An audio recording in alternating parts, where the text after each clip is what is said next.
Morning, gentlemen. I saw that cat all hunkered up, and I figured I better... We have been chasing that cat for 2 days and nights, and now you made the whole thing a big waste of time. Oh, I saw the two of you over there. I don't know where you're from, but around here, a man don't come in on another man's kill. Especially if you can't shoot no better than you can. Well, where I'm from, sir, you don't take on to a feller quite so fierce. Unless, of course, you got no manners. In which case, somebody generally teaches you some. Of course, you being a little older than I am, I reckon I can't even do that. Well, just you forget about my age and put up your fists, because I'm going to teach you who's going to show who's some manners right now. Now, wait a minute. Stay out of this. Wait a minute. Al! Wait a minute. Look, that lion's been killing livestock around here. 2 days ago, he mauled a young boy pretty bad.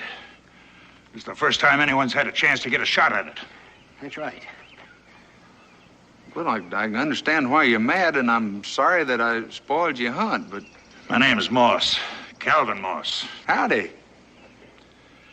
This gentleman here who intends teaching you some manners is Cincinnatus. I'd have had that cat right between the eyes if it hadn't been for you and that... I sort of doubt that. You mean to say you're questioning my marksmanship? No, how can I do that? I haven't even seen you shoot. It's just that... Come here. I saw you two back there, and I didn't think you saw that cat, and it was all set to jump. Well, I expect we got a little apologizing to do, Mr. Jones, Delo Jones. Delo, I owe you some thanks. Yeah, see, we never even suspected that cat might have had a mate. I told you we should have waited till Daniel got back before we went on a hunt. I know it. Hadn't been for Delo here, that the two of us might have got ourselves killed. This Daniel you're talking about, that wouldn't be Daniel Boone, would it? You know Daniel?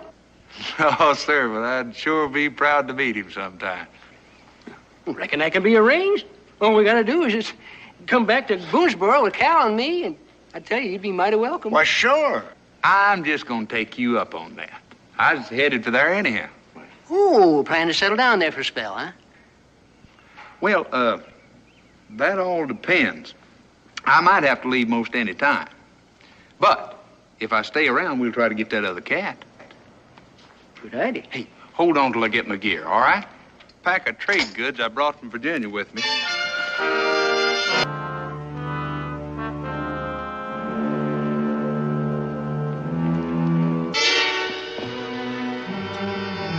Stand fast.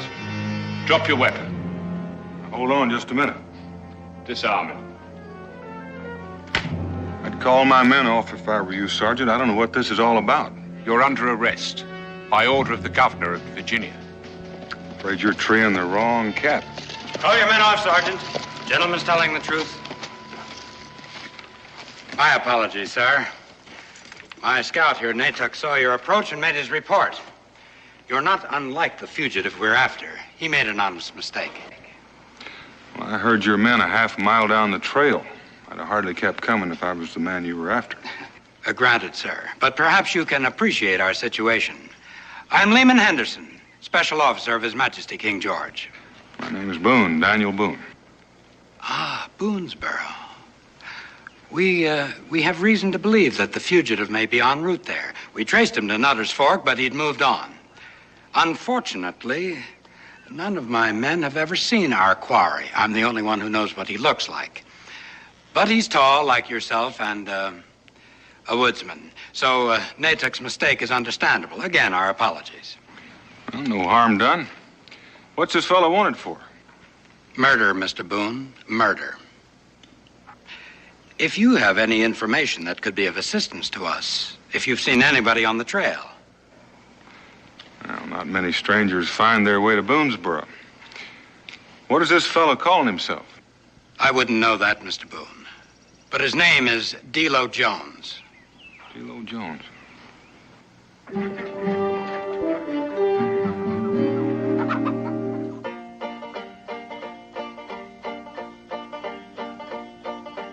Way up yonder above the sky, a bluebird lived in a blue jay's eye. Buckeye Jim, you can't go, even spin, but you can't go. Buckeye Jim. Buckeye Jim. Way down yonder in a wooden trough, an old man died of the whooping cough. Buckeye Jim, you can't go, even spin, but you can't go. Buckeye Jim. Now, way down yonder in a hollow log, a red bird danced with a green bullfrog. Buckeye Jim, you can't go, even spin, but you can't go. Buckeye Jim, Buckeye Jim, Buckeye Jim, Buckeye Jim.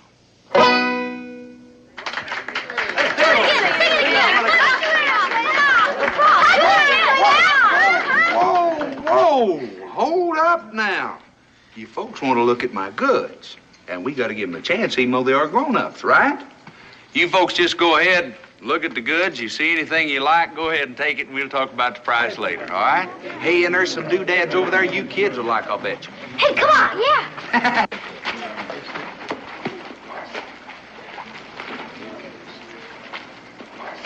Cincinnati, you've got a good town here, good people. Well, we like to think so, Delo. Hey, you didn't tell me you owned a store. I didn't mean to go into competition with you. Well, there's nothing to fret over from the looks of the stuff you got. I ain't seen merchandise like that since 3 winters back.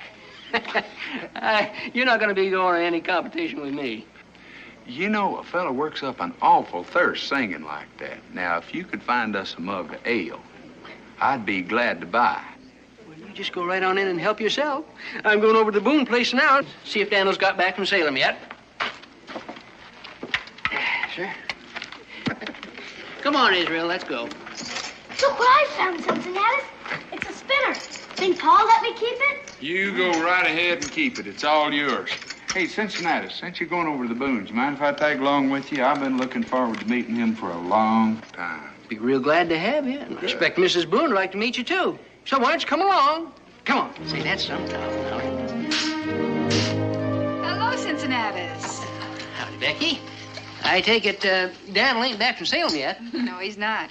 I'm expecting him any time. Was it something important? Oh, nothing special. Mr. Jones here would like to meet Daniel. By the way, Delo, this is Rebecca Boone, Daniel's wife. How do you do? My pleasure, ma'am. Won't you come in? Well, I reckon we could set a spell if it won't put you out none. Nonsense. I'm grateful for the company. It gets awfully lonely when Dan's gone. Come along, Israel.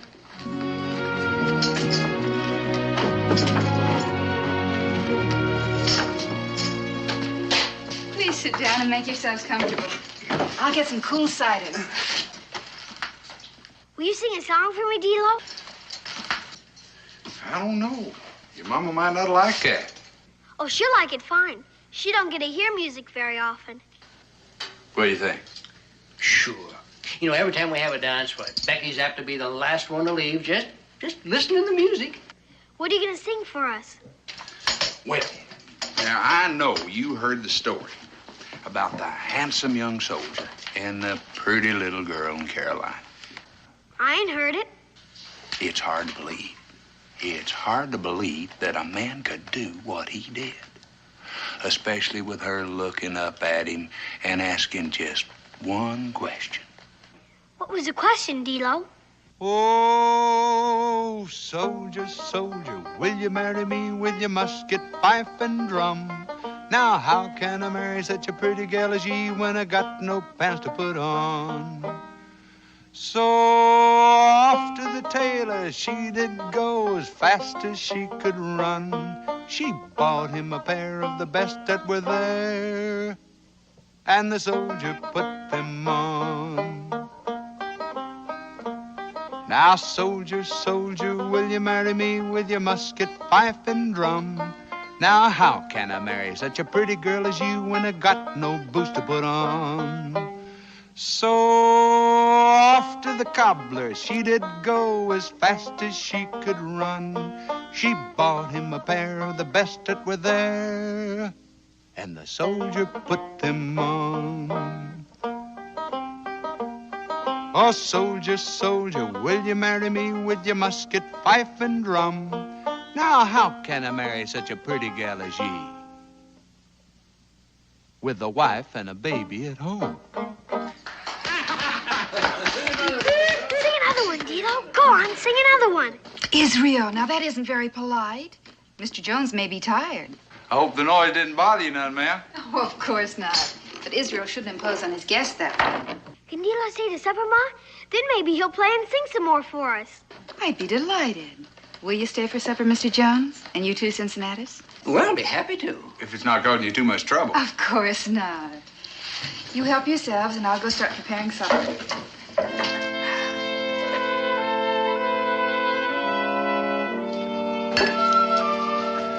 Well, I hate to be one to eat and run, but if we're going to get that cat, we better get started. It's almost dark already. I'm sorry Dan isn't home yet, but you will come again. Oh, you can depend on that. As a matter of fact, I'll leave that old music box just to make sure. Can I come, Delo? I don't know. You better stay here and take care of your mama. We might not be back before daylight. Will you sing me another song then? I'll tell you what I'm going to do. I'm going to sing you a song about that cougar we're going to catch. Be careful, or it might catch you. Oh, got nothing to worry about. Got Cincinnatus to look out for me. Much obliged, Becky. Good night. Good night, Cincinnati.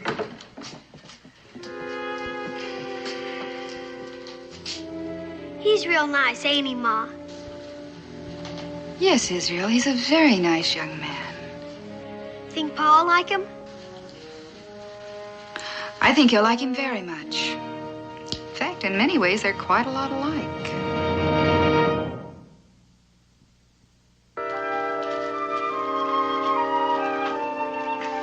Those sure are whoppers, Mr. Jones. I wish I could have been there when you got them. Oh, they're fair size, I reckon. I got an old mama lion one time that had cubs bigger than me. Cubs?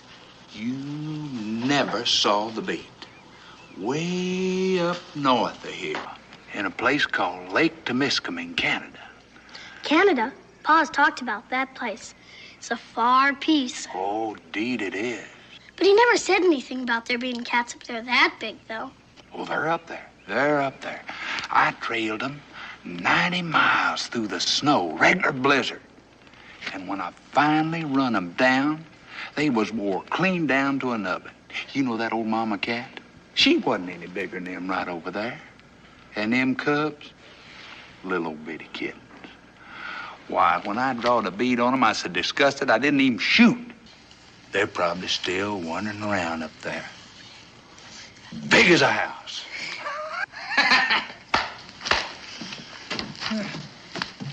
Well, it looks to me like you've done a right smart job of them hides.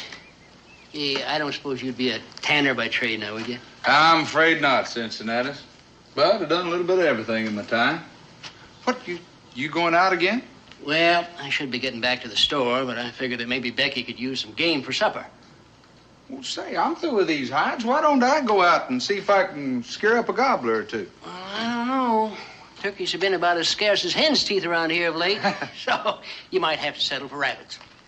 Well, who knows? We might get lucky and, by George, just have a good meal for Mr. Boone when he gets back. Well, I tell you what, I think you'll have better luck over to the southwest. You think so? Mm-hmm. Well, I'll jog back that way in a little bit.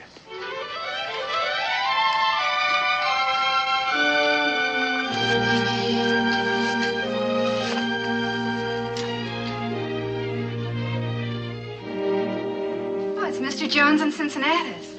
Oh, it looks like we'll have turkey for supper. Can I help fix it? Oh, just a minute, young man.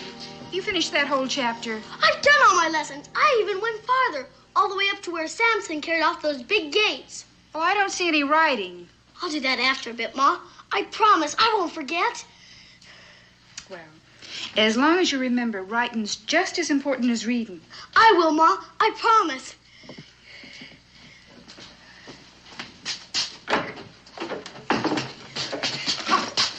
Whoa!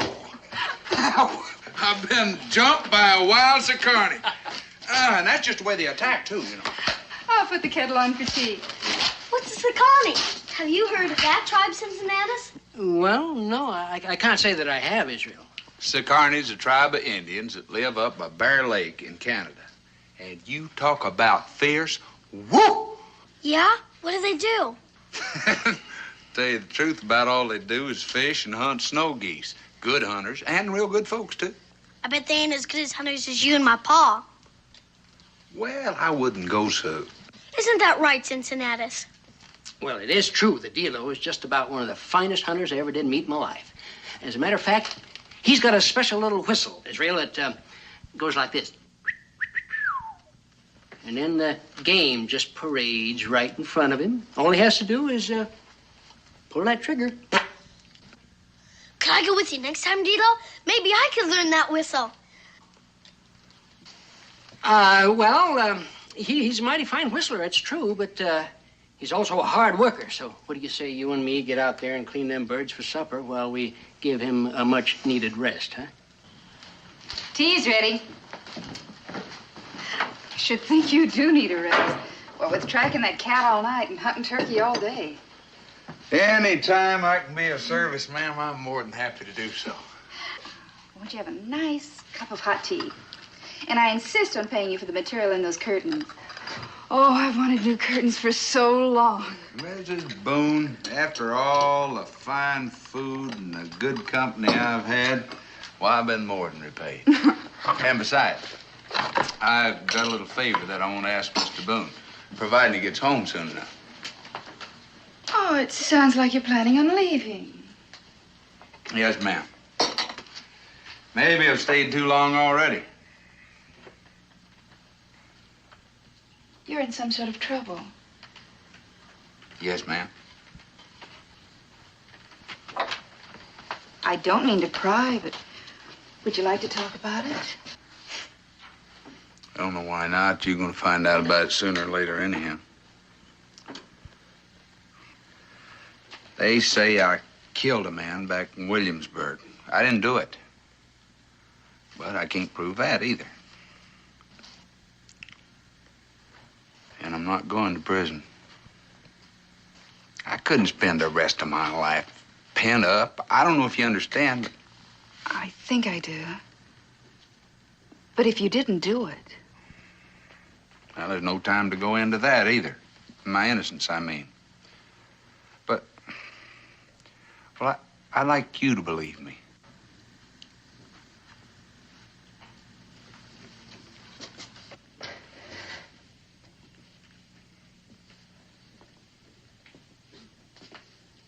You know, you can't keep on running. Oh, I'm not. I want to stop just as soon as I get to New Orleans. New Orleans? Well, that's over 1,000 miles, and most of it through hostile Indian country. Well, that's a favor that I was going to ask Mr. Boone. I reckon he knows more about Indians than any man alive. And I thought if we got to be good friends, that he might give me a hand. Reckon it's too late for that. Well, I guess I'll be moving on. If I stay around here, I'll just get you in trouble, too. It may not be too late, Mr. Jones. Dan's coming now. Now, surely you can wait to meet him. Oh, yes, ma'am.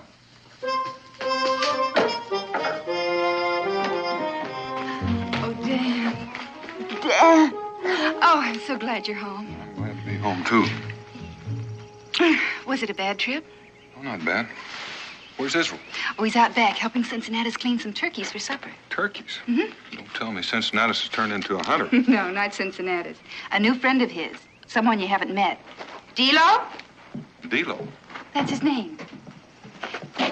Delo, I want you to meet my husband. Delo Jones.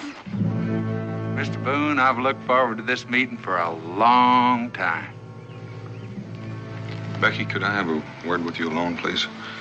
Excuse us, Mr. Jones. I'd like it if you'd call me Delo. Delo?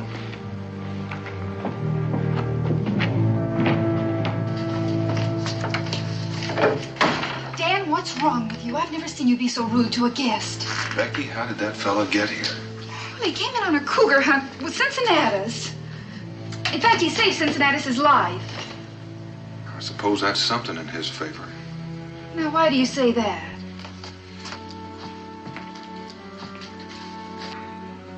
He's wanted for murder. I know. He told me. He told you. He came here looking for you. He wants your help to get to New Orleans. I suppose he also told you he's innocent. Yes, he did, and I believe him. Dan, can't you help him?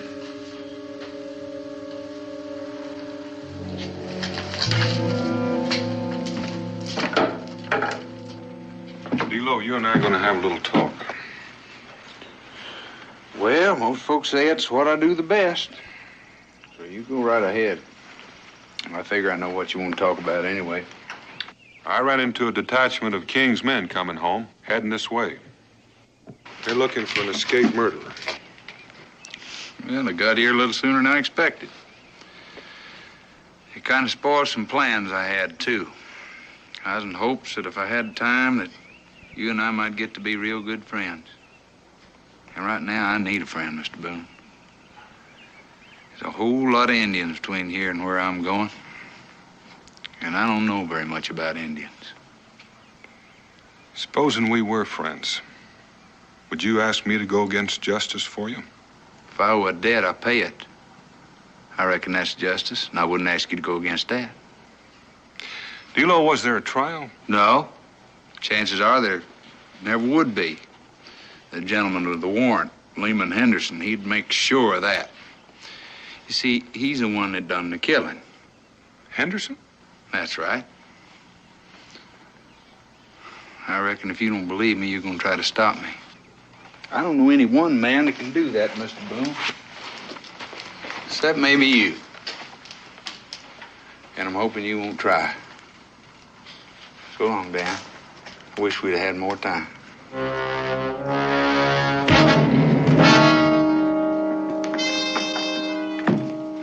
I'm sorry, Becky.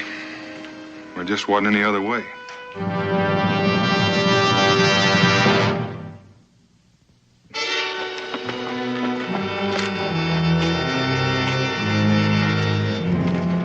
He's not in there, sir.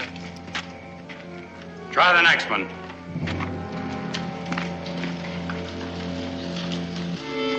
They'd like to tore my place apart. They can't do that. Are we going to take any more of this? I say we run them out of Boonesboro. Well, why don't somebody go get Daniel Boone? He can tell us what to do. Cincinnatus is already gone for him. Quiet down. Boone will be here shortly. Daniel, there's a whole bunch of British soldiers tearing up the settlement looking for Delo. Now, somebody's gonna get themselves killed. Everybody's getting mad. You gotta come quick. I'll be right with you.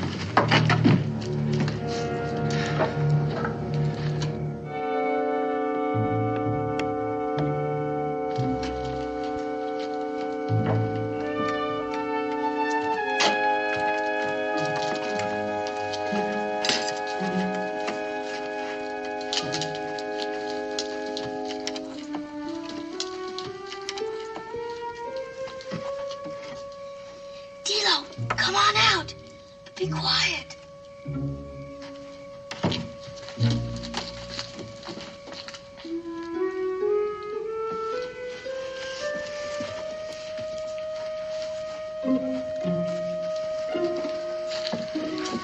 Gotta hurry. Pa's gone to the fort to get the soldiers. Boy, is he gonna be mad when he finds out what you've done. Most likely to bust a board over me. But I ain't gonna let those British soldiers hang you. I'm gonna make that up to you one day, Israel. Couldn't you take me with you? Doesn't take long for me to get dressed. And I'm a real good traveler. I'll bet you are. Not this time. Maybe the next time. All right, big fella.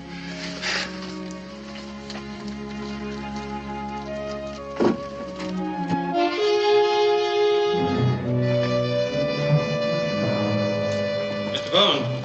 Boone! Now hold up there for me, sir. If you have any influence with these people, Mr. Boone, I'd suggest you use it. If they continue to defy duly appointed representatives of His Majesty's government, I don't see any signs of defiance, Mr. Henderson. From what I understand, it sounds more like a justified complaint. This warrant is implicit, Mr. Boone.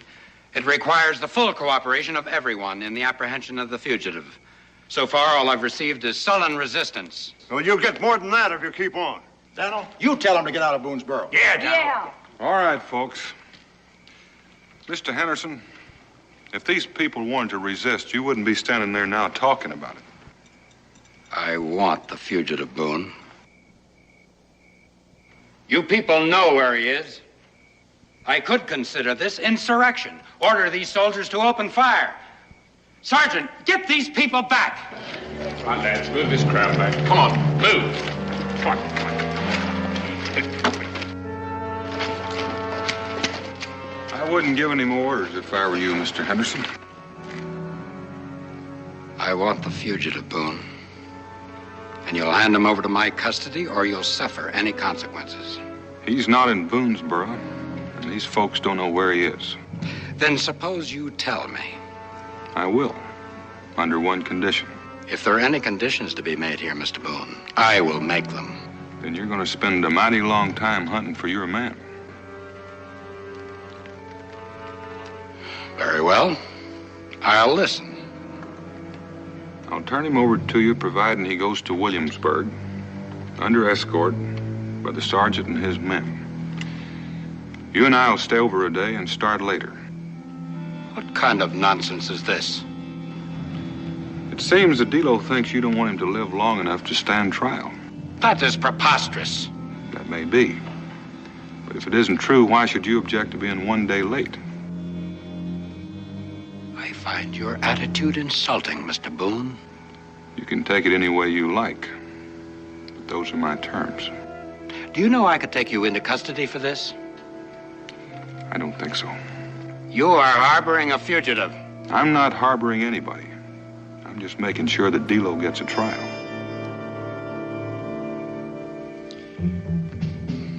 In that case, I suppose I shall have to humor you. Where is Jones now? You follow me? I'll take you to him. Please do that. Sergeant, take 2 of your men and you'll come with me. The rest of you stay here and maintain order. I'll not have a riot on my hands. Mr. Henderson, there's no one here. What is this, Mr. Boone? Some trick to gain more time for his escape? He was still there when I left about an hour ago. Could he have escaped? Not without help. The door fastens from the outside. And just who would have helped him? Could have been my son. And get him out here. I want to question him. I don't think I'll do that, Mr. Henderson. You see, he's only 8 years old. Well, that being the case, I shall hold you responsible for his actions. Sergeant, arrest this man. Take his rifle. Yes, sir. Your gun, Mr. Boone?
howdy.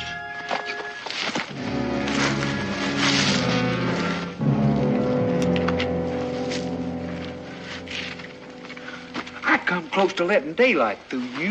You don't keep quiet, the Chickasaws will do it for you. I must have come farther than I thought. Did you say Chickasaws? They're out raiding Shawnee villages. You'd have heard from them before now. And I thought I was covering my tracks pretty good. You were. You almost lost me at that creek you crossed back a ways. Dan, you got no call to get caught up in this. I'm grateful to you, but you ought to go back home. Now, you've got Henderson after you, as well as the Chickasaws. I figure any man deserves a better break than that, Delo. What made you change your mind, Dan? Israel. But not for the reasons you think. I can guess. Hope you didn't whip him when you found out what he'd done. Didn't have the chance. Dan, I can't let you do it. You got a wife and a boy to think about. And I've also got the British Army after me. And that's my fault. Well, it doesn't change things one way or another. Do you know this country? No. I'm running blind. Then I'd better pick the trail. First thing we're gonna do is get rid of those Chickasaws. It's a long ways to New Orleans. Dan, I'll make it up to you. Somehow, somewhere, I'll make it up to you.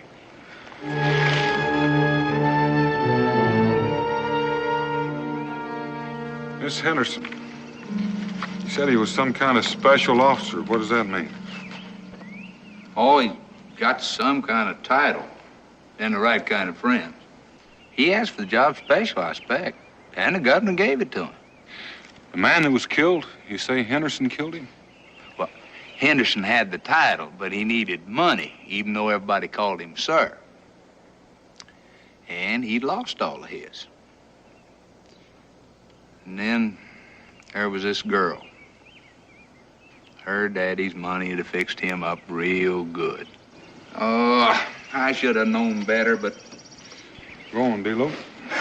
Well, Henderson was afraid he's gonna lose the girl. And her daddy didn't think too much of me. Everybody knew that. And we had a few words. But I left him in the library.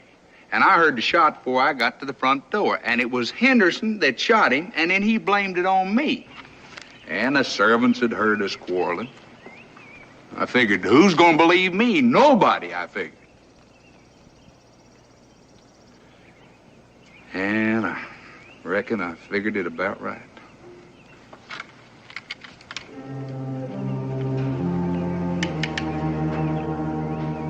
Aren't you pointing that the wrong way?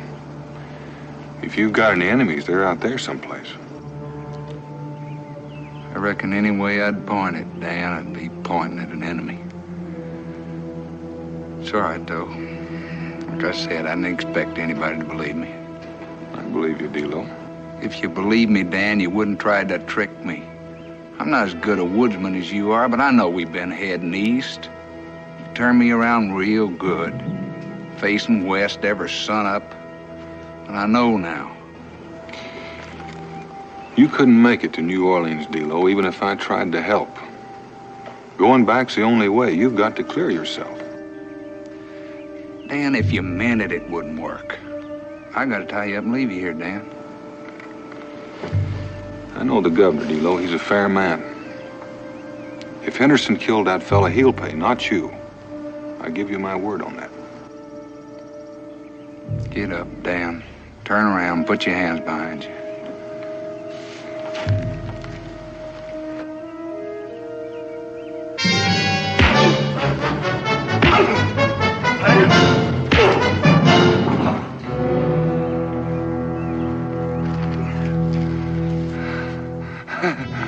You know something, Dale?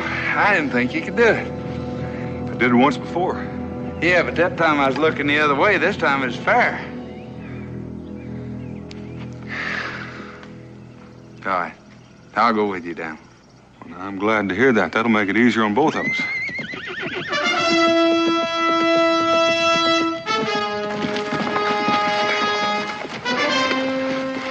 You sure you want to go through with this? I told you before, you're not the only one they're after.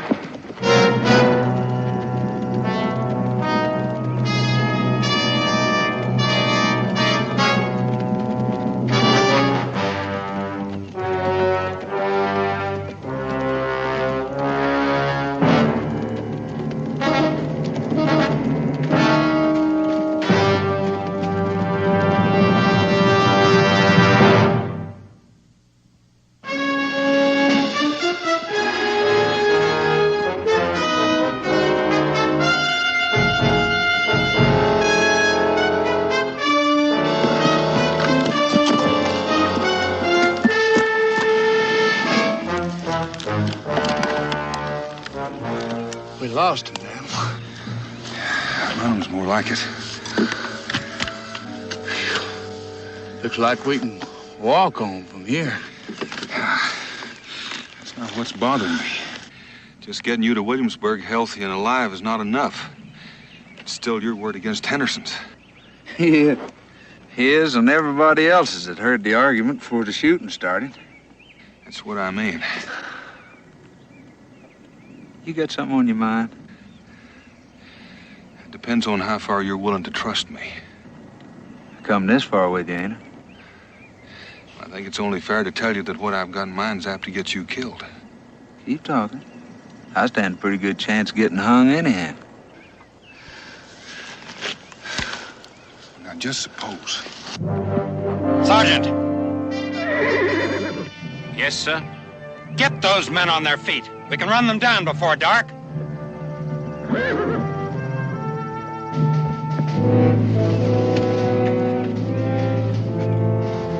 Right, lads.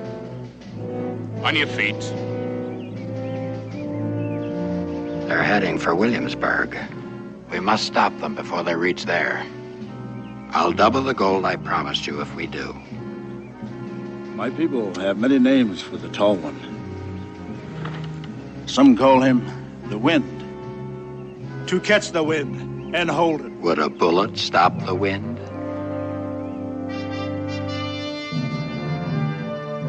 Nightuck will lead you to them. Your soldiers must do the rest.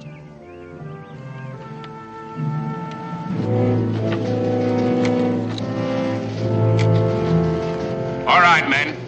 Move out. Double quick.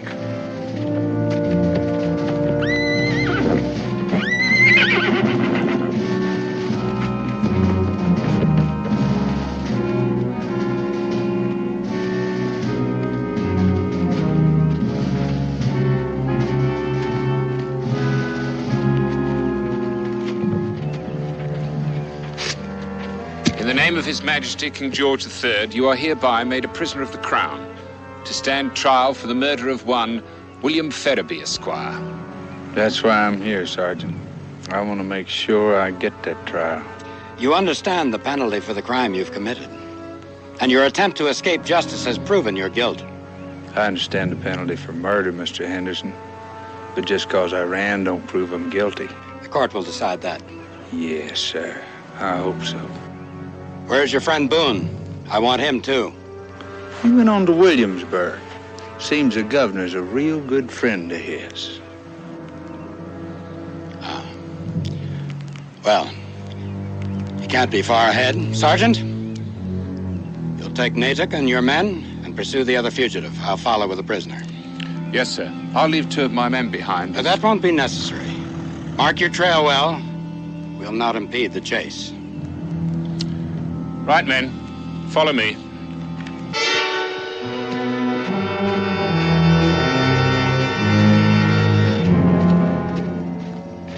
Now, Mr. Jones, you'll turn around and move off down the trail. So you can shoot me in the back like I was trying to escape. Of course. Don't forget those soldier boys saw me come in here and give myself up. They might start asking a few questions if you showed up with a corpse. You were nearing exhaustion when you surrendered. Having rested and having but a single guard, you tried to run again. You know what? You make it sound real convincing. I can assure you it will be believed by any board of inquiry. So, I got about 15 minutes to keep breathing, is that right?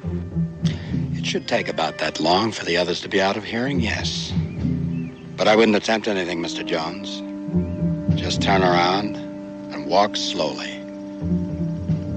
When the end comes, it'll be swift and quite probably painless. There are worse ways to die.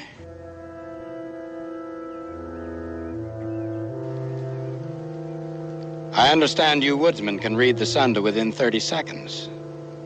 The end will be far more pleasant if you don't go to all that trouble. Move.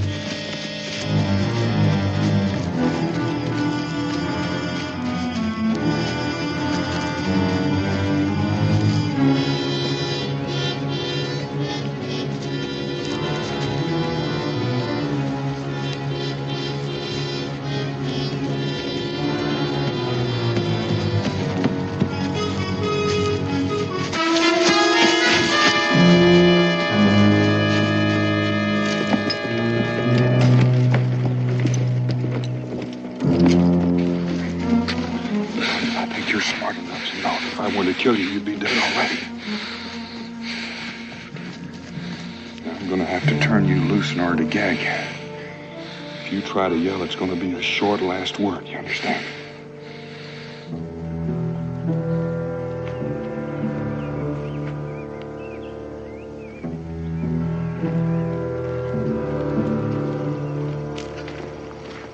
Hold it.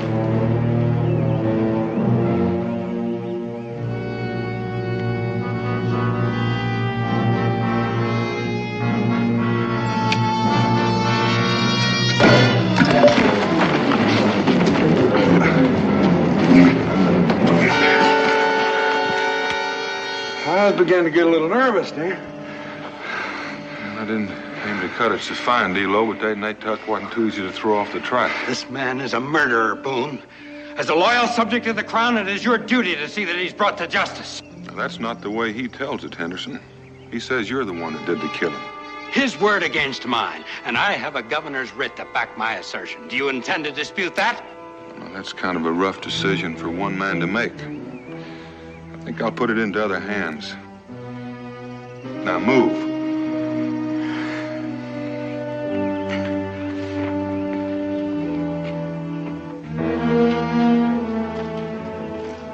Now, this'll do fine. Delo, did you ever hear about the old Indian custom where they let the great spirits decide between the guilty and the innocent? Yeah, I heard of it. What are you talking about? Well, it's a woodchuck hole, Mr. Henderson. They dig 'em roomy enough to accommodate almost any animal it takes to living in a burrow. Rabbits, ferrets, and sometimes even rattlesnakes.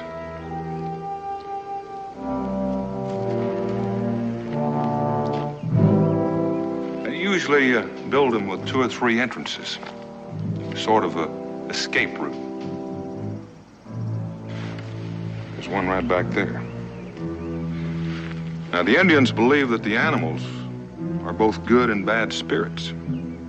And that's why they let them decide in cases like this between the guilty and the innocent. This is insane. This man is a prisoner of the Crown. Nobody knows what's down there. What kind of animals, what kind of spirits. Whatever it is, the Indians feel that they'll judge fairly. And Delo, I reckon we're going to give that a try.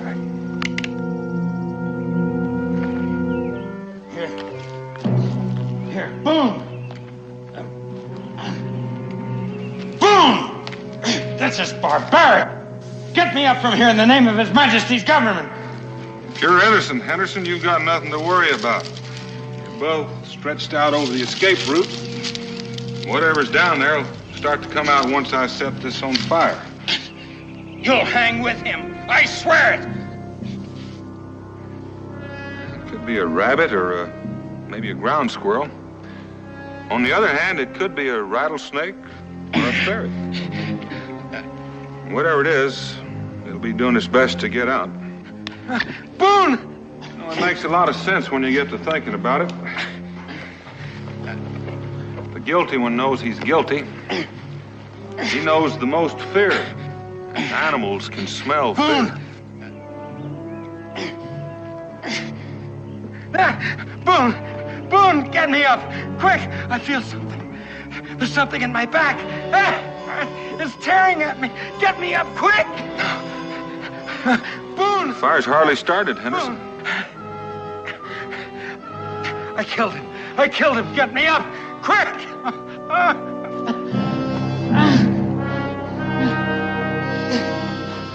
Hurry! Hurry!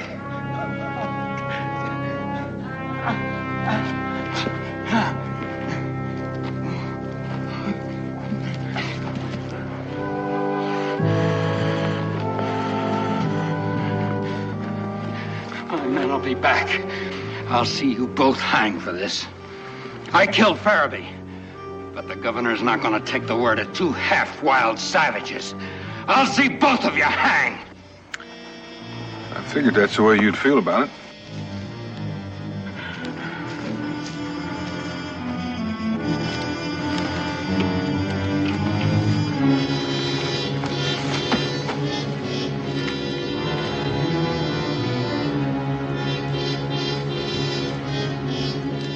I reckon you heard all of that, Sergeant. I heard. They threatened my life, Sergeant. They're madmen. I would have confessed to anything any sane man would have. Mr. Boone knew it was a rabbit burrow. You were in no danger, Henderson. And you stated again after you were freed that you killed Mr. Farabee. I'll have to testify to what I saw and heard.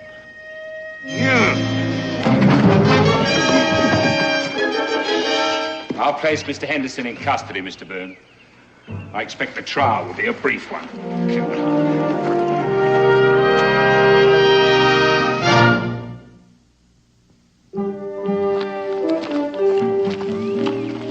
Want me to go the rest of the way with you, Delo?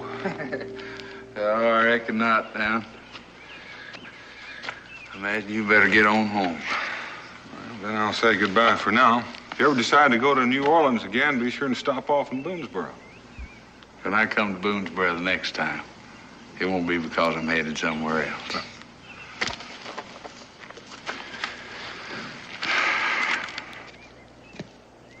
I got a girl in the Sourwood Mountains, oh-de-yum, day. So many pretty girls, I can't count 'em, oh-de-yum, day. I got a gal that lives in the holler, oh-de-yum, day. She won't come and I won't call her, oh-de-yum, day. Say, old man, I want your daughter, oh-de-yum.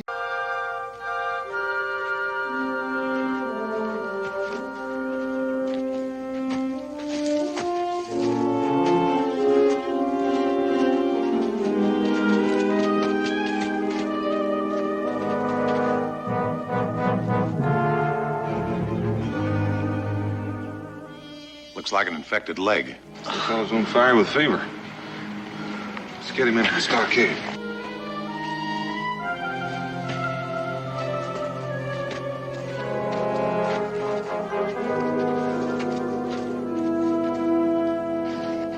One,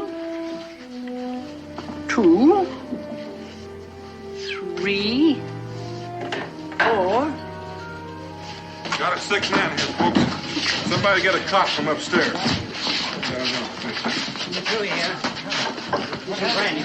That might help.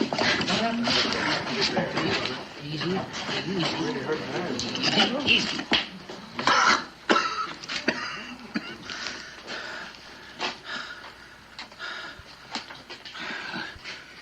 Ain't much time. Just take it easy, mister. We'll have you bedded down in no time. I got something to confess. I murdered Jacques Moreau. You hear me? I killed Jacques Moreau.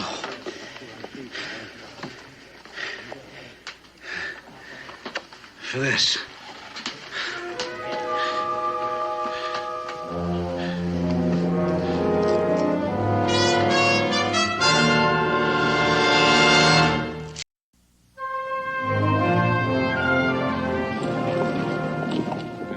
seen him before? I never seen him, and I never heard of anyone called Jacques Moreau. Sounds French to me. Well, all I can say is anybody with a necklace like this is just asking to get himself killed. What's it worth, Cincinnatus? Well, I can only guess. But all them pearls seem to be matched. And every one of them looks to be near perfect.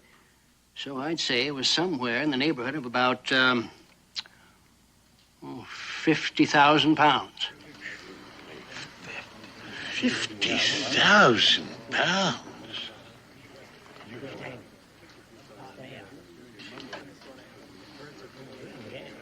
Looks like he's coming around.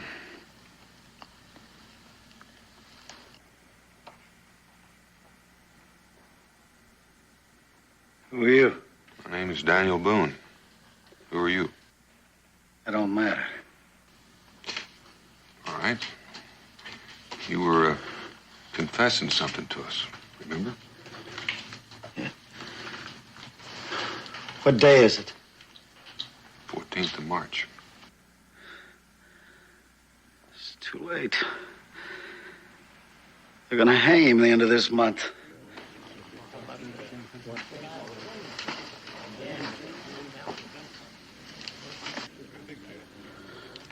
They're gonna hang who at the end of the month?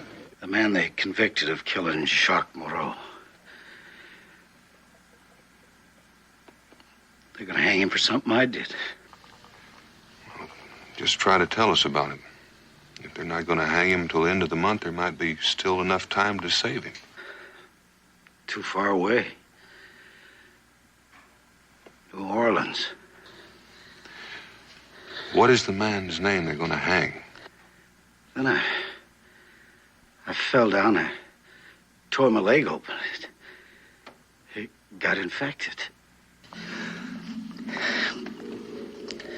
The man's name?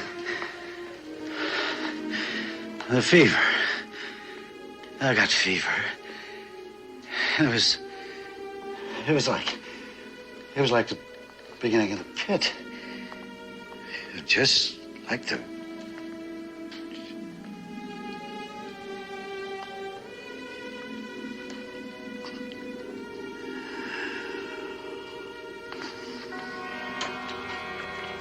It just don't seem right laying a confessed killer in a graveyard alongside of decent folk. And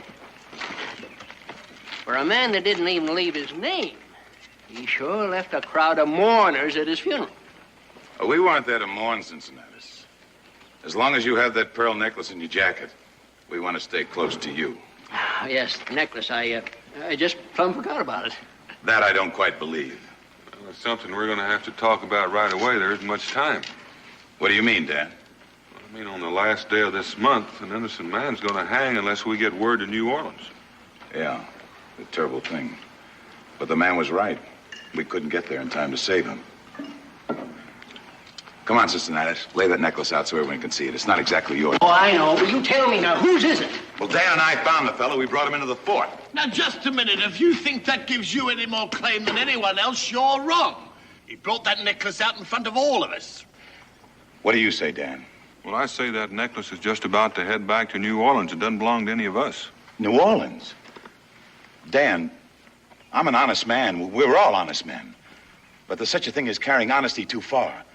You can't give this necklace back to a dead man. That's right. And anyhow, this Jacques Moreau, whoever he was, he likely stole it himself. Most likely a pirate, no doubt. How else could a string of pearls like that get to New Orleans? Let me try once more. There's a man, an innocent man in New Orleans waiting to be hanged. And we have the knowledge to save him. If we let him die, we're no better than murderers ourselves. Dan, that just plain isn't true. It might be if there was a chance of saving him. But there isn't. We can try. If we leave right now and travel light, maybe we can save him. All right, Dan. If that's the way you feel, go ahead. No one's stopping you. That's right. No needing everyone going. Is that the way you all feel?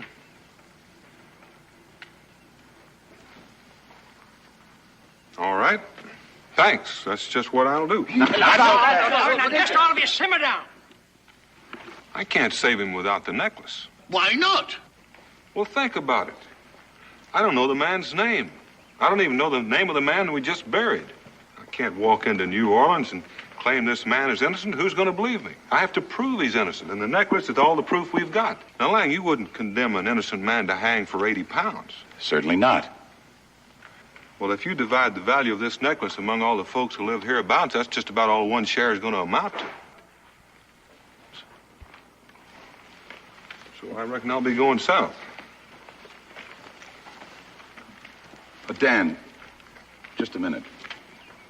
I guess we have let the value of the necklace make us forget the real issue. But if you insist on going, it's not right you should go alone. Well, you were going to let me go alone before you found out I had to take the necklace. Not so dangerous for you, then. Well, I reckon 2 witnesses to a dead man's confession is better than 1. Good. I'll go pack and see you. We'll leave first thing in the morning. Well, I'm going to leave as soon as I go by my cabin and pick up my pack. If I see you coming before I cross the South Ridge, I'll wait. I'll be there, Dan. You won't have to wait. Good luck, Daniel.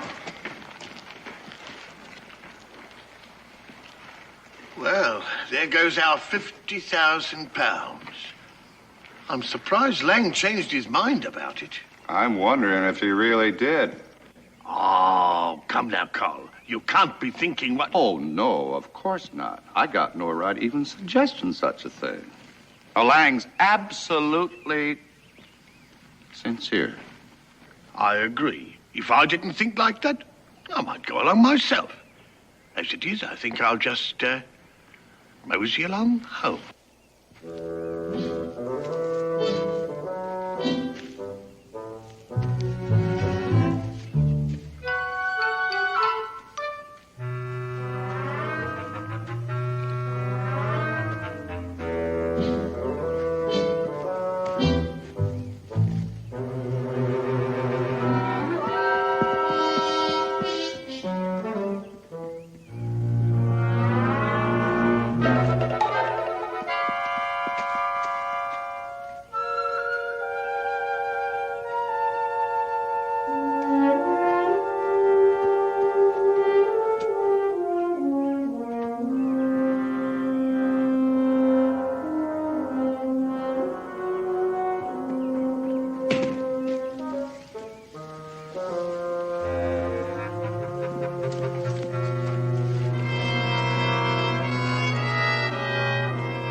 You see, Dan, I told you wouldn't have to wait.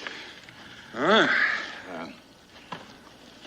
Now that we're alone, maybe we can talk this thing over calmly. What's there to talk about, Lang? Well, what I mean is, well, back at the stockade with everyone standing around, a man couldn't exactly say what he was thinking. Mm-hmm. And what are you thinking? Look at it this way, Dan. How many times in a lifetime does a man have a chance to make a fortune? Well, I don't know. I'm not quite through living yet. You have that chance right now. Well, now, there's not a chance in the world if you're thinking what I think you're thinking. You can go back right now, Lang. No, Dan. I just wanted to be absolutely sure you mean to go through with this. After all, it's a long way to New Orleans. All right, let's stop wasting time. You lead off. Sure, Dan. Be sure and keep your eyes out. I think there might be somebody on the trail in front of us. Oh? And I don't know if they know that we've got the necklace, but as you've been trying to tell me, 50,000 pounds is a big temptation. Yeah, that's what I've been trying to say, Dan.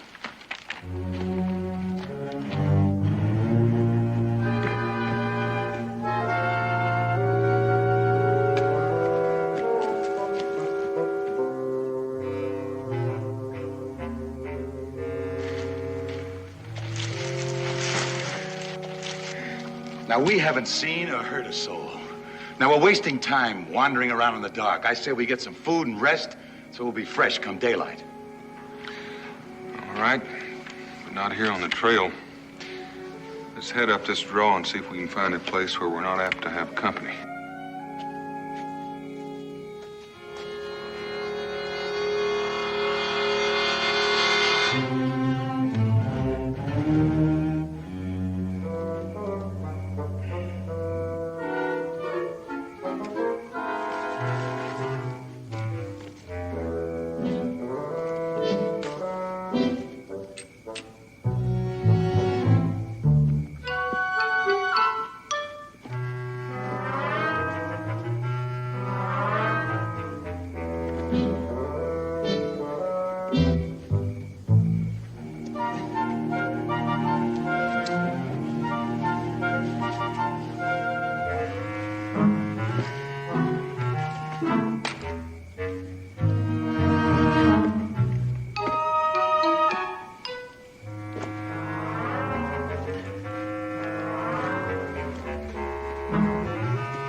I still say it's impossible to get to New Orleans in time to save that fella. Not without horses. Well, I already thought of horses, but I think this way will be faster. Once we get to Grimes Ferry, we can get a canoe. That'll take us into the Tennessee River, and we won't have to stop day or night for over 300 miles. Suppose Pa Grimes doesn't have a canoe. Well, there's no use supposing ahead of time. He usually has a half a dozen. If that old river pirate finds out what you're carrying, he's apt to cut your throat. I hope you don't plan on telling him. And get my own throat cut? No, sir. And if you're right about someone being ahead of us on the trail, we might not even make it to Grimes Ferry. I suppose. Well, let's get some sleep.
stench.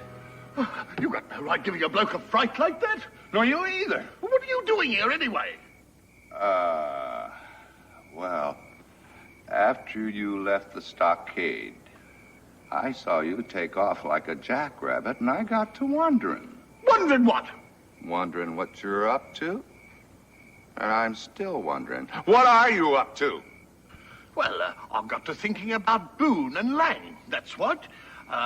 Just two men, all alone in the wilderness, carrying something worth 50,000 pounds. And I figured that might cause trouble between them. Well, I didn't want that to happen, so I decided to join them. Keep the peace. And why didn't you join them? Well, I tried to. I was waiting for them up the trail a piece, but they never come along. So I come back here looking for them, and I found you instead. I don't know what you're insinuating, but I can insinuate the same thing about you. Quiet.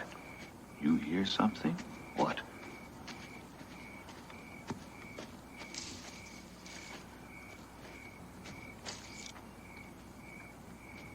Someone's coming. You don't suppose it's Boone and Lang coming back? Maybe Boone changed his mind. Yes, maybe he was after that necklace all along. Come on.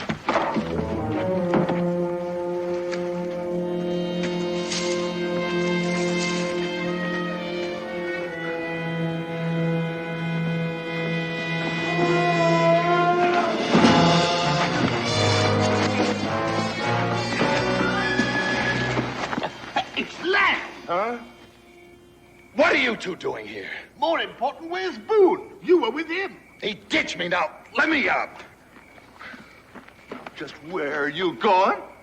Back home, of course. No chance of finding Boone now.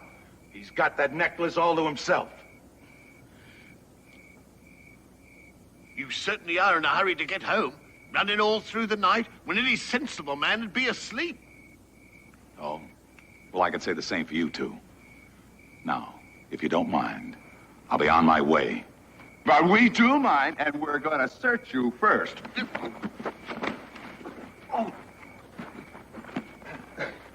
Any man who doesn't want to be searched must have something to hide. He's got it. All right. Boone had no right to take it. We'll make it a three-way split, right? No, you were aiming to take it all yourself, so that sort of rules you out. Just tell me one thing for the moment. Is Boone still alive? What kind of a man do you think I am? Of course he's alive. I just took what belonged to us. And we better be on our way because Boone's going to be coming after us. Yes. Well, I'll just take a look.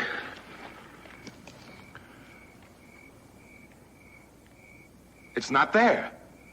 Where is it? What have you done with it? I thought it was there. I took it out of Boone's pack. Well, go ahead, search me. Well, didn't you look in the case when you took it? With Boone liable to wake up any second, I got out of there. And he still has it. He figured you might try and steal it, and he took it out of the case. Of all the dirty, cheating tricks. And it wasn't stealing. That's right, and we still got a chance to get it. Now, where is he? Come on. It's not far.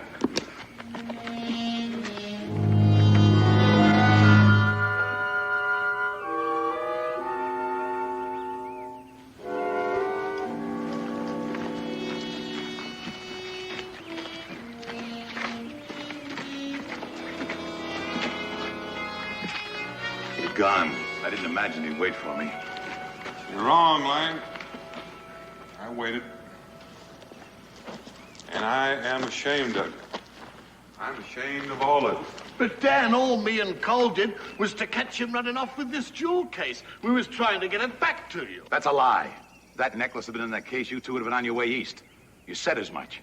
Stinch said it, I didn't. No, I just ran on the accident while I was looking for you and Boone. All right, hand it over. You have no further need of it, Stench. One reason I waited was to find out who all was on my trail. I'd much rather have you with me than follow me. Dan, I know I tried to run off with that thing, but if you'd only agreed to some kind of split. The second reason I waited for you is because a man is going to hang unless we testify to his innocence, and the more witnesses he has, the better. Maybe if we all testified to that confession, we wouldn't have to mention the necklace. And the third reason I waited is that Paul Grimes is not always hospitable to the solitary traveler. Sometimes he helps him, sometimes he robs them first. Now, I would feel safer in company, especially if it's company I can trust. Now, are you going to go with me, or are you going to go back?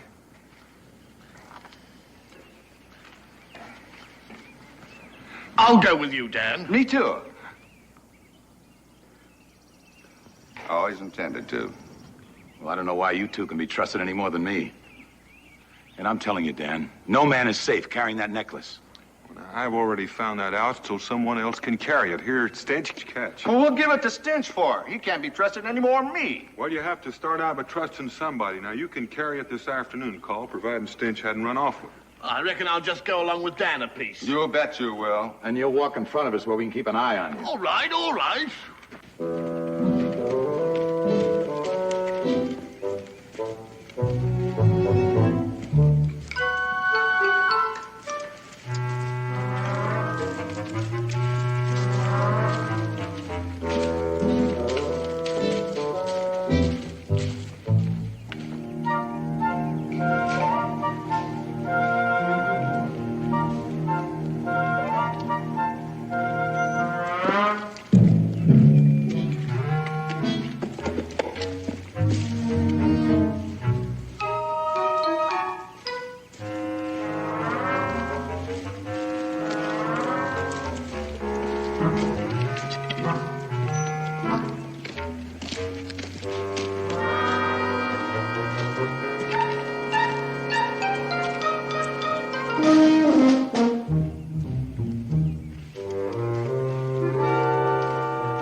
I've been setting a pretty fast pace, Dan.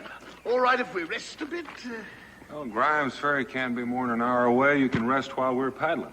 Well, it's past noon, and I think it's just about time for me to start carrying that necklace for a while. I get nervous expecting Stench to bolt. What do you mean? I haven't made a move. You've been thinking about it hard enough. Easy now. Things have been going pretty smooth for a while. If Call wants to carry it, let him carry it. It's his turn. Well, I reckon I'll ride in the canoe with Carl. I reckon I might be disputing that honor with you. All right, you heard what Daniel said. Now hand it over.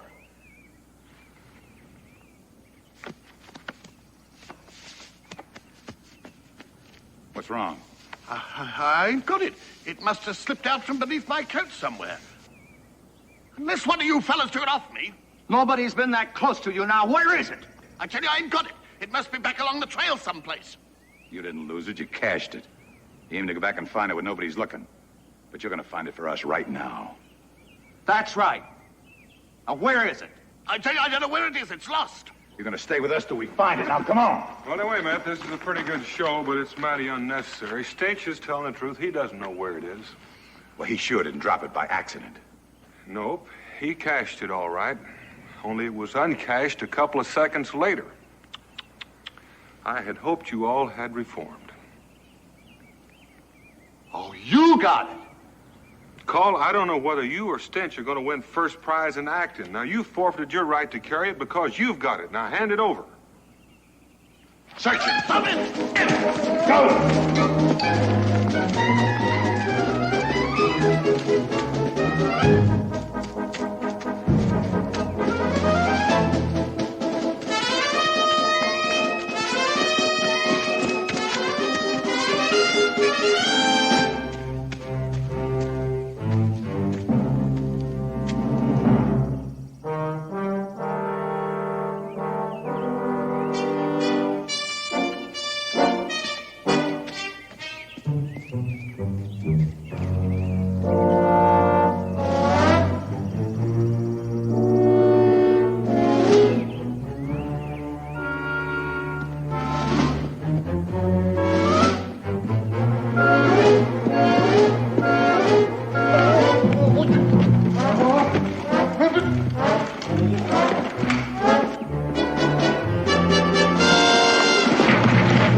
I'll be leaving you. I'll feel safer alone. Now, you just stay where you are till I get out of sight.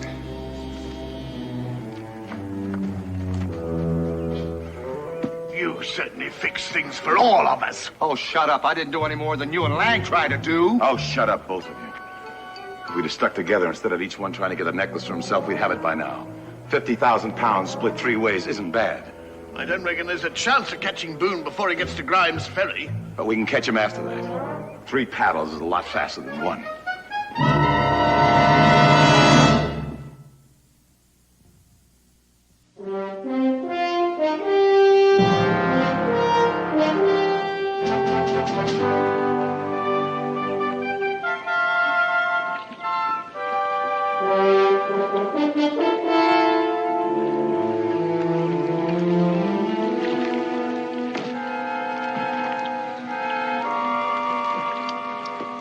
Well, that's enough for now. We can push off any time. Not yet. Looks like we got one last customer.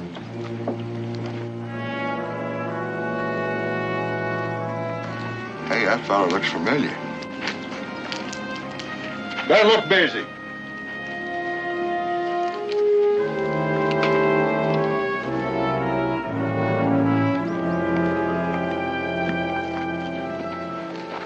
Oh, there, Grimes, you remember me? Why, sure, Donald Boone. What brings you by these parts? Well, I'm on my way to New Orleans.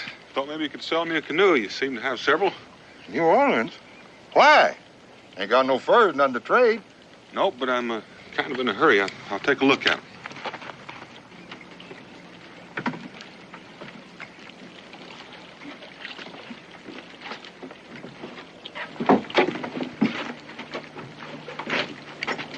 This one should do fine. How much do you want for it?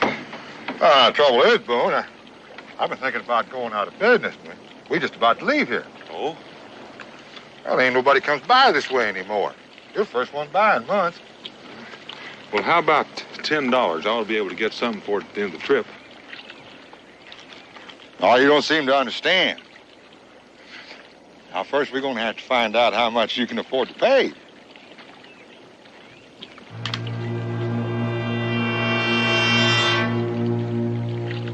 I think I'm beginning to understand. Now, if you just hand over that pouch and that rifle, we'll see if you're carrying anything of value. Now, come on, Boone, give me that rifle. We're going to have to get her up with you. It'd be kind of foolish, Grimes, considering my men would have to open fire on you. They're all crack shots, and you're all wide open targets.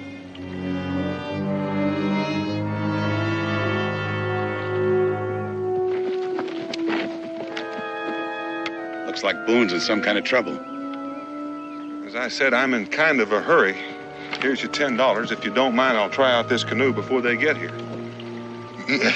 Yeah, okay, yeah. You know I was only joking with you, don't you, huh?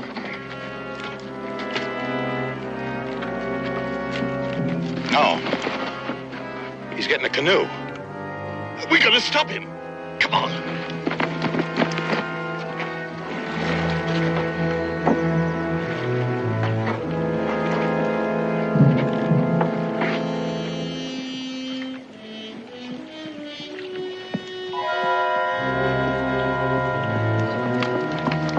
Quick, how much for a canoe?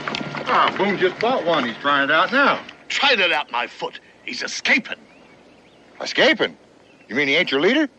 A leader? He's a thief. He's got a pearl necklace worth 50,000. Shut up, you fool.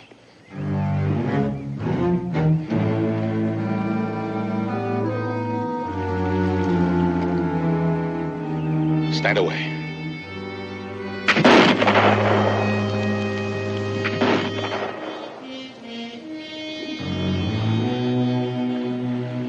Tie him in the shed. Make it hot for him.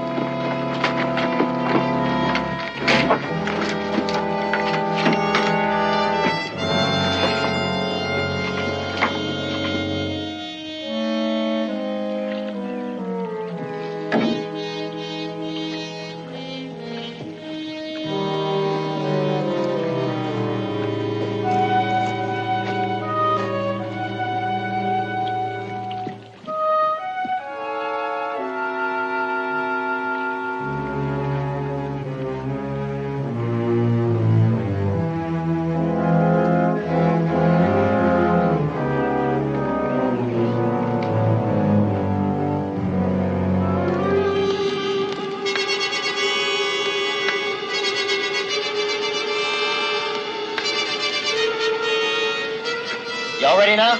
We're all ready. All right, let's go.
How come you came back, Dan?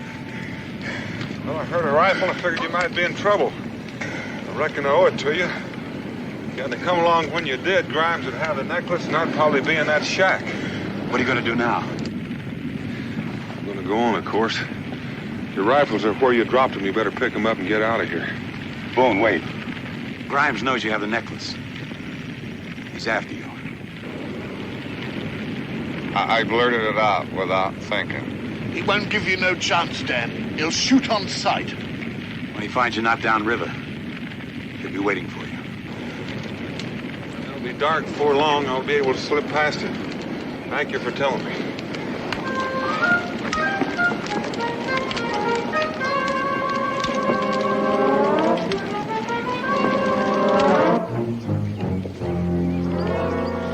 After losing all this time, you can't possibly get to New Orleans in time to save that fella's life. That's right. And nobody expects you to risk your own trying to. Well, I didn't plan it this way. This is just a little difficulty that came up.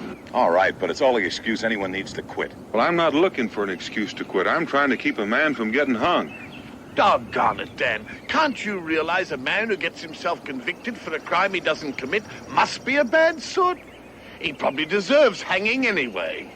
And if you turn that necklace over to the authorities, like as not, they'll sell it and keep the money for themselves. That's right, the dirty bunch of crooks. And look, Dan, if we took that east and sold it, think of all the fine things we could do. We could build a school for the kids, and we could build a church for the folks where they could go and learn to be Christians. Oh, Dan. All right. Dan, supposing you're too late. Supposing the fellow's already dead. Then will you keep the necklace? Nope. You may have a family. It's pretty tough on a child growing up in a world that thinks his father's a murderer. It's too late to save his life. The least I can do is clear his name. I'm on my way.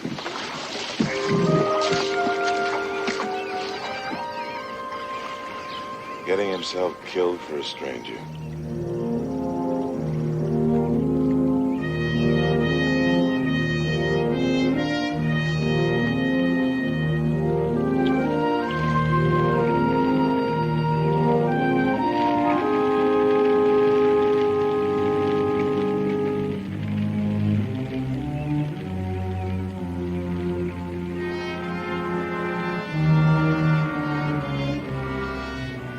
Sure not much left of this shed.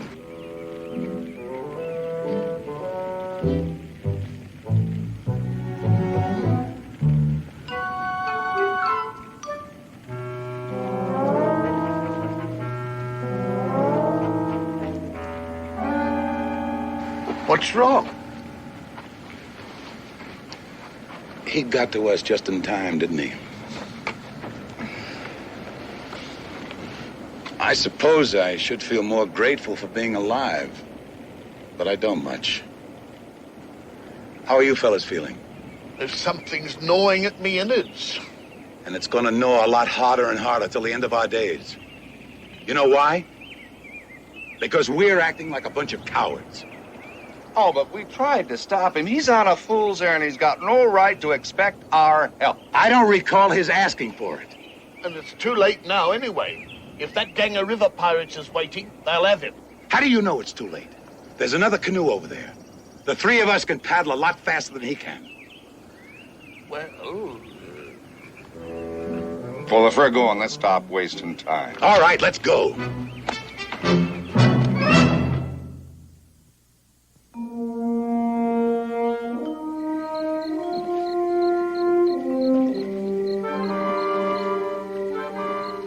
Ease up on it. Take it over to the shore there.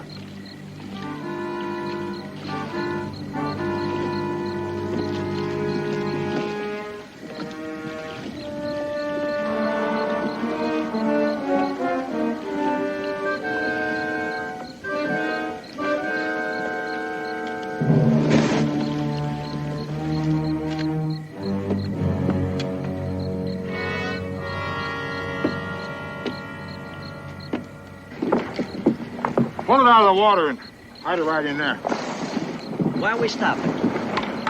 Well, he's behind us somewhere. Otherwise, we'd have caught up with him, but now we'll just sit here and wait. We may not be on the river at all. Well, it costs us nothing to sit here till the morning. Better spread out along the bank here. I don't want no fires. I don't want no noise.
heard someone. Shh.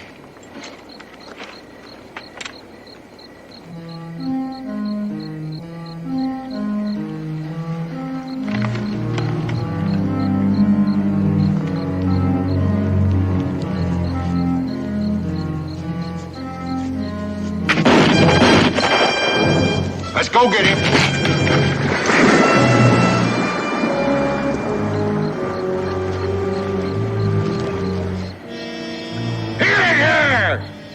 He's somewhere behind you. Go find him.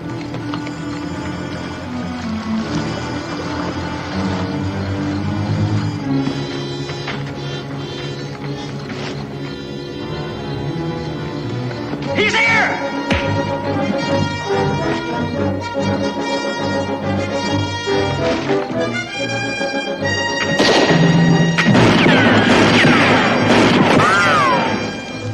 Go around, go around. Get up there. Come on.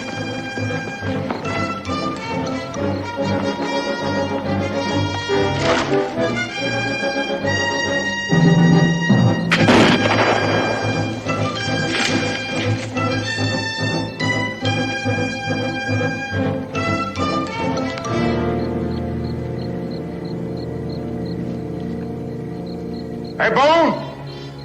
We're all around you. Drop that rifle, and then you come on out. What's the matter? Don't you trust us? Give you one more chance. That necklace. You throw out that necklace, I'm gonna let you go.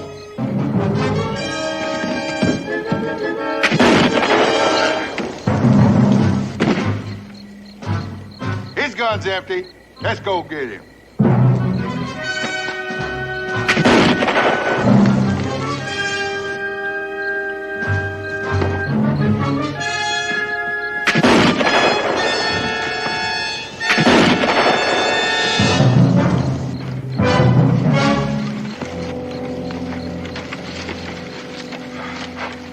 Now, you fellas sure are persistent. Yes, we are. And now for the last time, Boone. Are you going to hand that necklace over peaceably? Nope, not peaceably. Only I don't know how I'm going to get to New Orleans. I lost my canoe. Oh, we've got a canoe. That's a lot of paddles. You can still make it in time. All right, Lang.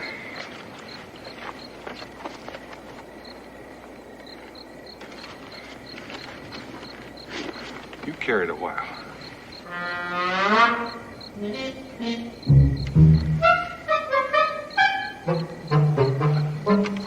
Let's go.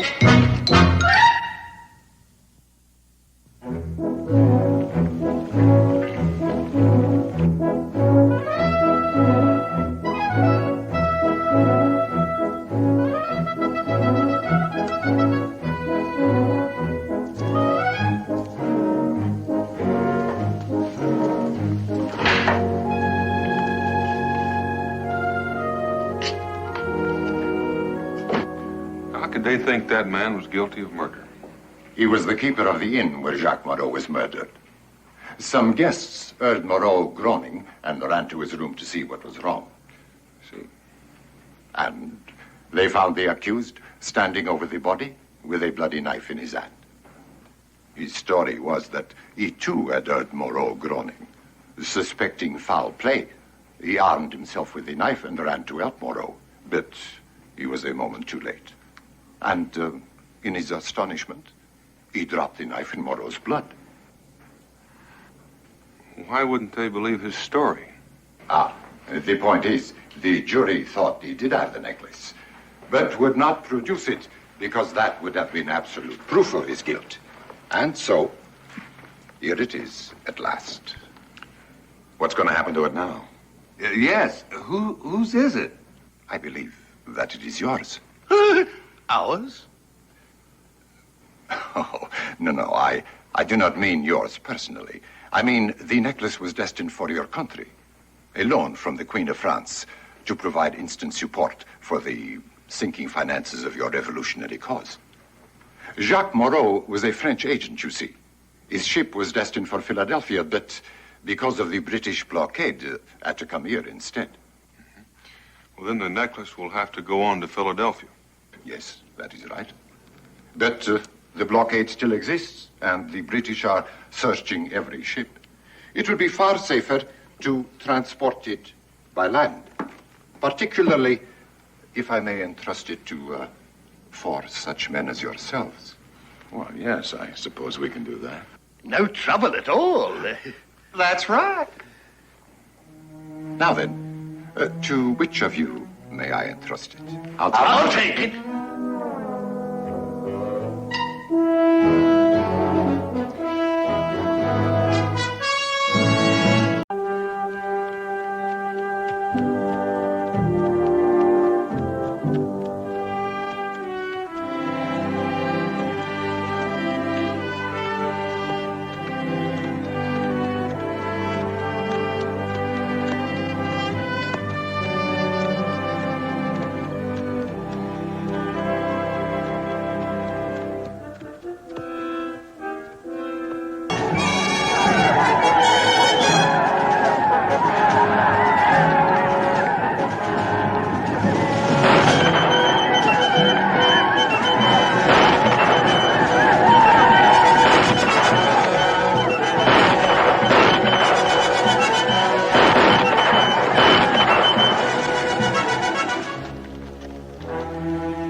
Don't touch him, mister.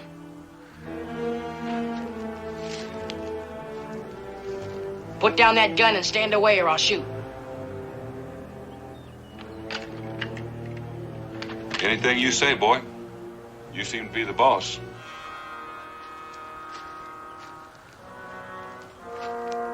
Is this your wagon? I reckon it is now. What's left of it. What do you want to shoot me for, boy? I had no part in this. I know that. I just didn't want you touching them. They're my ma and pa.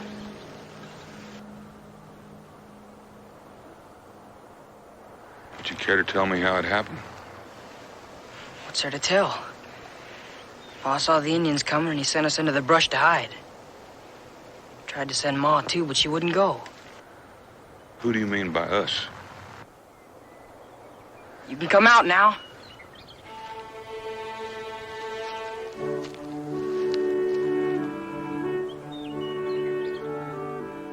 I reckon this man ain't gonna hurt us.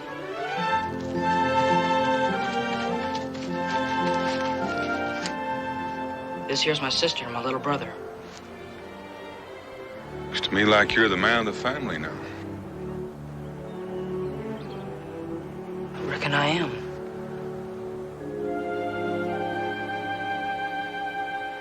All I got now.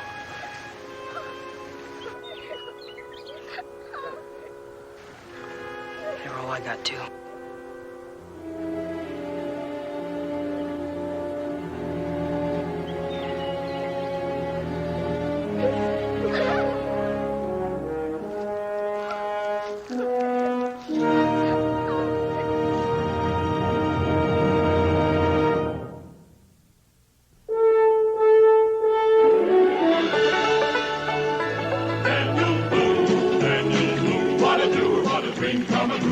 Daniel Boone.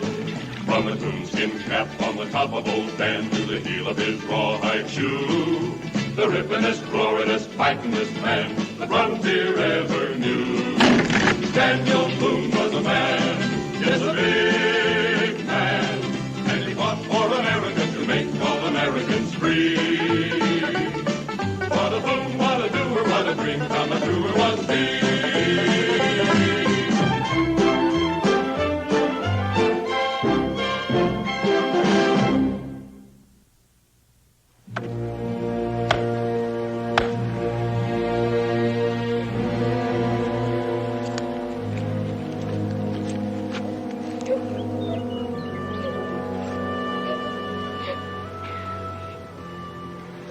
Where's your brother? Most likely off someplace, sitting, thinking. No, I'm not.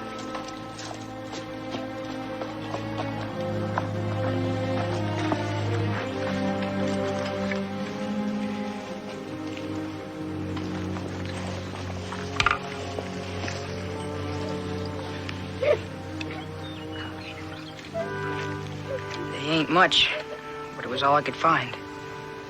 They'll do fine, Jed. Stop that sniveling.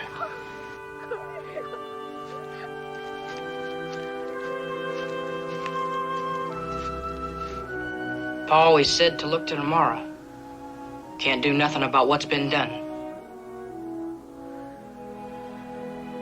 We ain't finished yet. Some words have got to be said. You know the right ones.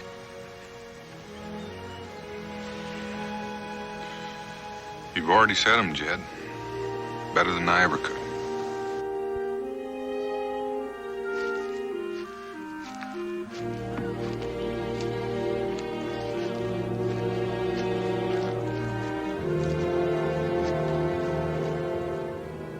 You wait here.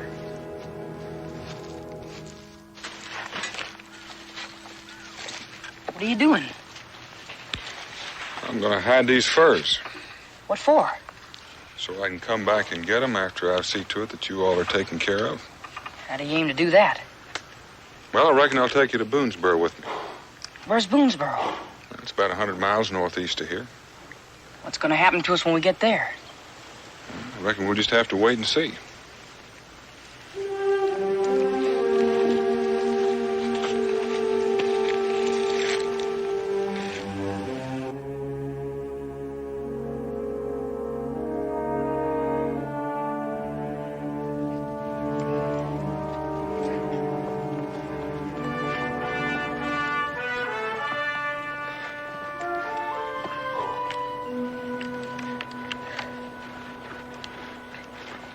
A little water.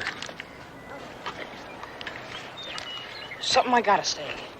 Well, you just go right ahead and say it. Last night you stayed awake, kept an eye on things while we were sleeping.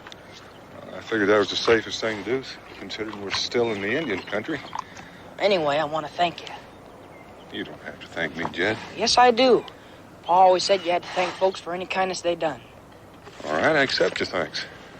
What I wanted to say was, when we bed down tonight, I'll take my turn standing guard. Unless you think I ain't man enough to do it.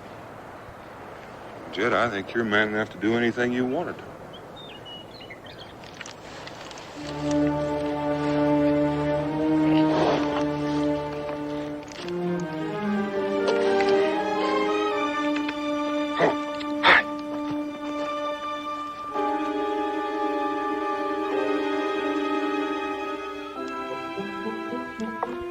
Supper's ready. Come and get it.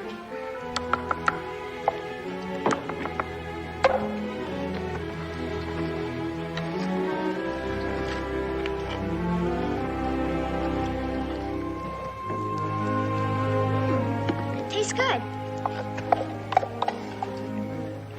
What is it? Indian mush.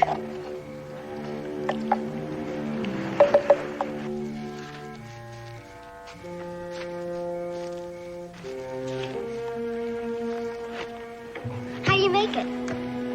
It's mostly wild oats with a dab of ground corn.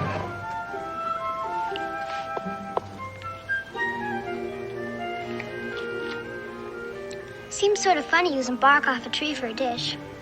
Well, I didn't figure on company. Don't have enough plates to go around. Maybe it's better that way. Then you don't have to wash them.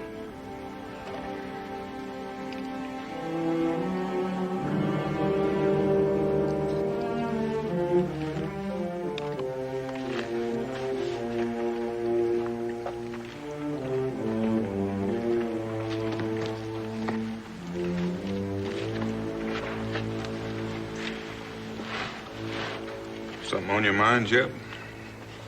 Reckon you'd have something on your mind if you had the problem I got.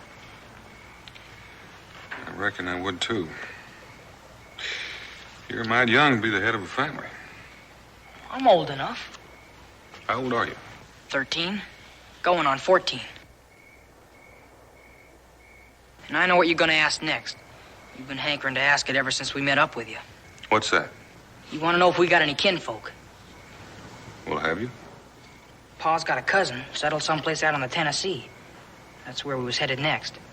But we ain't got any kin left in the east where we're going now. Just where on the Tennessee? That takes in quite a bit of territory. Pa never said. I reckon he never expected anything like this to happen. I see. Except he did say if anything did happen, it was up to me to keep us kids stuck together. Well, you're still together. For now. But what I want to know is what's going to happen when we get to Boonesboro. Well, can't that wait till we get there? I got to know right now. What's going to happen when we get to Boonesboro? Jed, I can't tell you because I don't know myself. You ain't telling me the truth. Because I know what's going to happen. You're fixing to give us away, one by one, like we was nothing but a stray litter of pups. You better finish your supper and get to bed. We're going to start early in the morning. I ain't hungry. You will be by morning. And I'm still doing my share of standing guard. All right. You get some sleep now, and I'll wake you when it's time.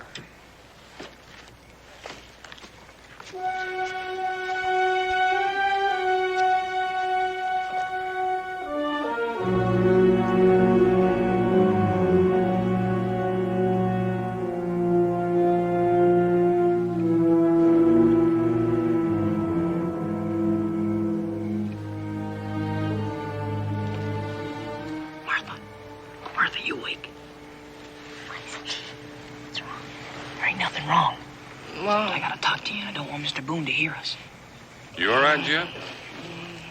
Yes, sir, we're all right. Tom just had a bad dream. We're trying to quiet him.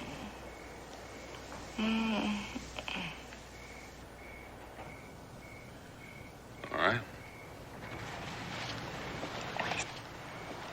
Jen, what do you want to talk about? I just made up my mind to what I gotta do. What's that? I gotta get out of the Tennessee and I gotta find Cousin Kyle. But I can't take you and little Tom with me, not with no food or anything. Oh, Jen, you can't do that. You told Pa you'd sleep with us together. That's just what I'm doing, don't you see? There ain't nobody in that Boonesboro place about to take 3 orphans in.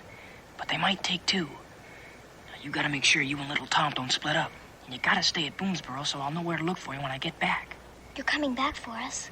Of course I am. Just as soon as I find Cousin Kyle and we get a cabin built so we'll have a place to live in. Won't that take a long time, though? It'll take a while, but there just ain't no other way. If you say so, Jen. I say so. First, you gotta make me a promise. I promise. I ain't even told you what it is yet. You tell me then, and I'll promise. You gotta promise me you'll stick with Mr. Boone no matter what happens. And even if you gotta get sick or lie or whatever, you gotta stick with him. Else I won't know where to look for you when I get back. All right, Jen. I reckon that's about all. Now, take good care of little Tom. I gotta go now. Jen? Bye.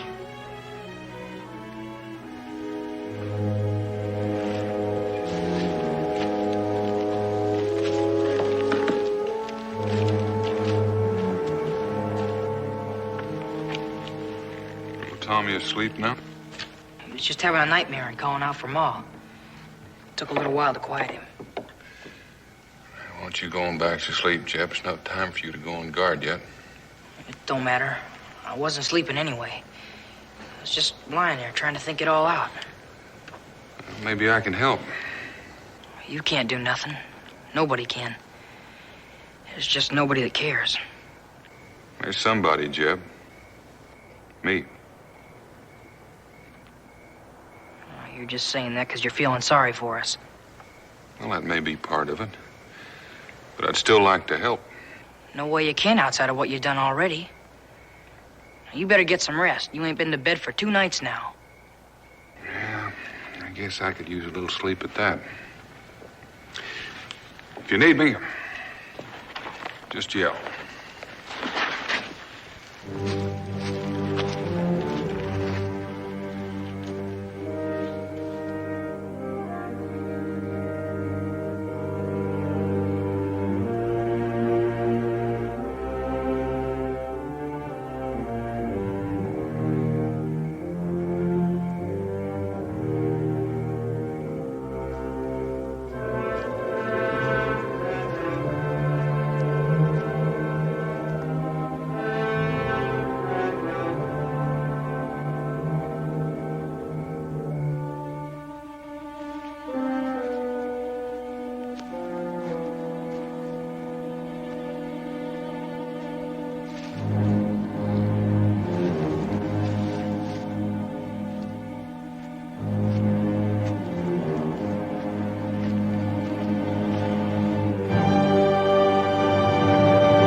Martha, little Tom looks like you're just going to have to walk since your brother saw fit to steal my horse. My brother never stole a single thing in his whole life. Kid ain't no thief. Well, the fact remains my horse is gone, and so is he. That don't mean nothing. Martha, What he did was buy your horse, and that ain't the same as stealing.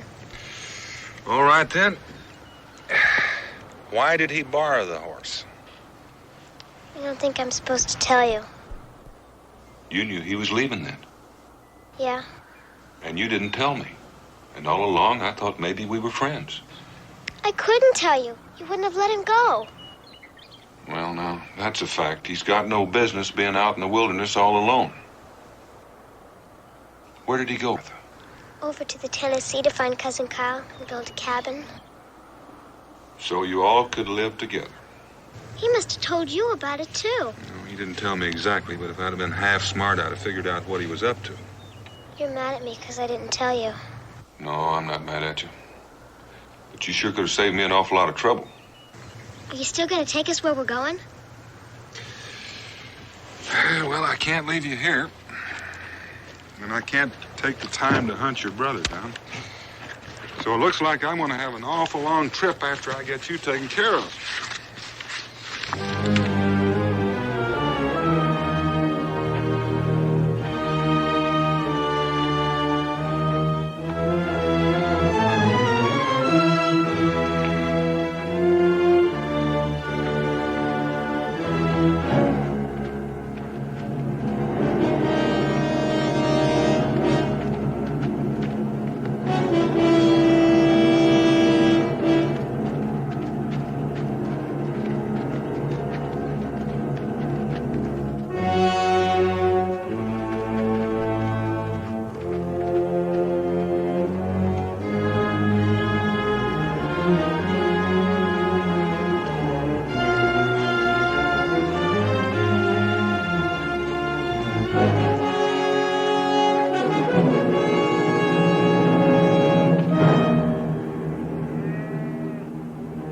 Looks like I may be able to get you fixed up sooner than I thought.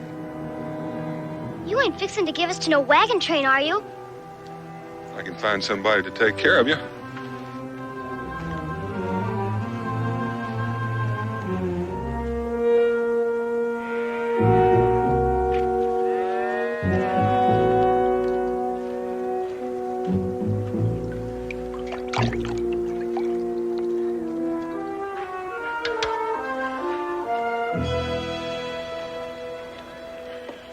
What time will supper be ready, Mrs. Ogilvy?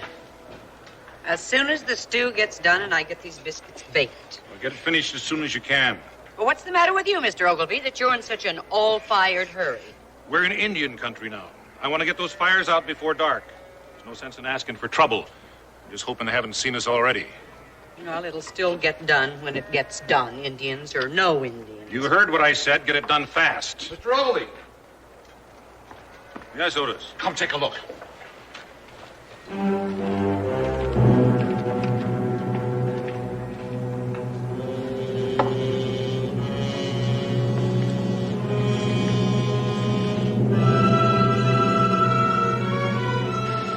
Looks like a man and a couple of young'uns.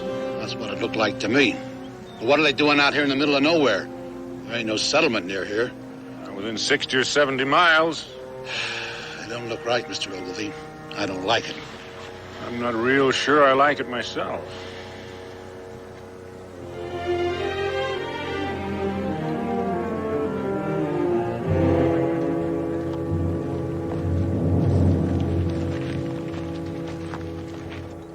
Howdy. Howdy? Howdy. Which way you been traveling? From the south and the west. You see any Indians? Yeah, I saw a few. Where'd you see them? Oh, 10, 12 miles back. You won't have anything to worry about. They weren't traveling in this direction. Well, I thought maybe we could spend the night. Get some hot food for the young'uns. If that wouldn't be asking too much. I guess we could spare one meal. Well, I'm obliged. Martha, you and Tom going up ahead and wash up. Yes, Pa.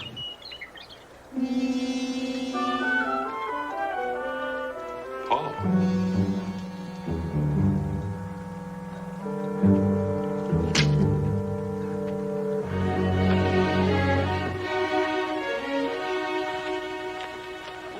now the two of you can get washed up. Hurry along.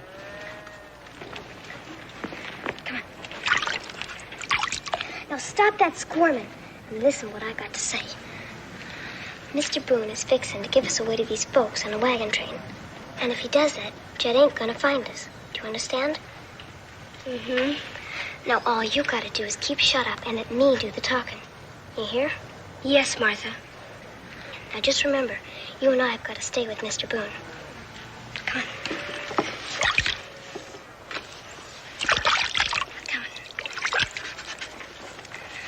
You say you've been down in Tennessee the past 6 or 8 weeks doing some trapping. That's right.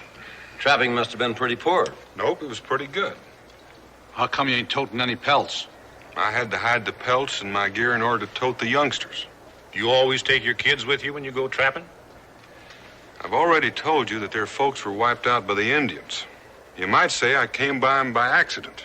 They're no kin to me. How come the little girl called you Pa? I don't know, except maybe because I'm taken care of. And the older brother stole your horse and lit out for parts unknown. That's right. And you want us to take care of the other 2 youngsters while you go look for him. I've already told you that, too. Mister, I'll tell you flat out. I got no use for kids on this wagon train. We can't afford to feed 2 more mouths. I don't mean to hole up here. I mean to get where we're going before winter sets in. I won't hold you up. You loan me a horse, I'll catch up with you. Lend him a horse, and likes as not, he won't come back at all. I tell you, there's a young boy out there in that wilderness all alone. You expect me to stand by and let him die? Maybe you better tell the whole thing again. Just to see if you can tell the same story twice. Could be you're lying. I stopped by here to get some help for the youngsters. Yeah, I expect you did. And I don't like being called a liar. Don't you call me that again. Well, it don't seem to me you're in a position to object to anything. I say you're a liar.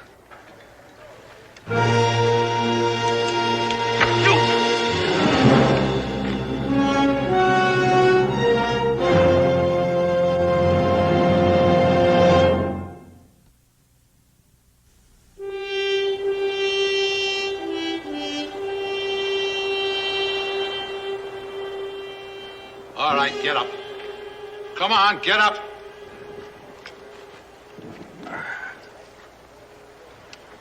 Get on over there.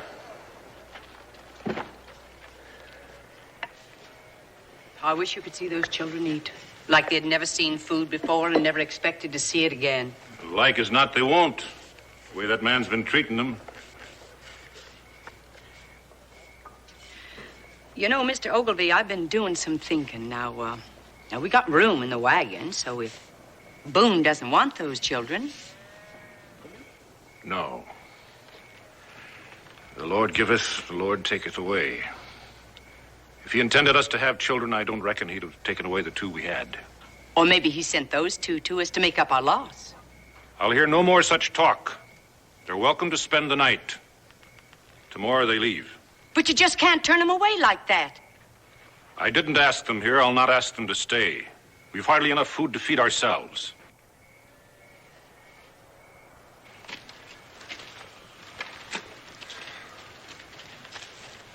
What have you done with the children? They're being cared for. I suppose I ought to thank you for that. You don't have to thank us for anything. We ain't decided what to do about you yet. It doesn't matter what you do. I'm going to go out and look for that boy.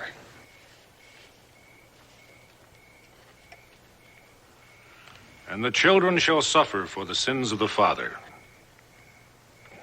All right, I'll give you one more chance. Do you still deny your offspring? I don't deny my own.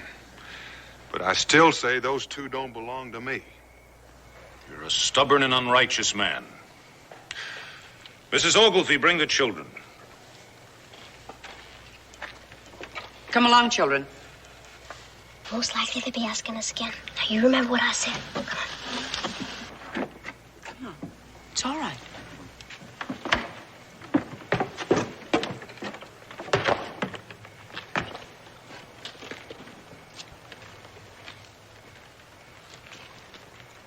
Now, girl, tell him what you told us.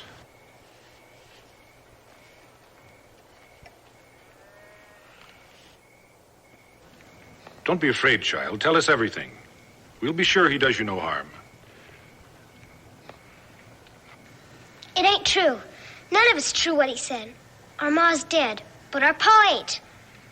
He's our pa.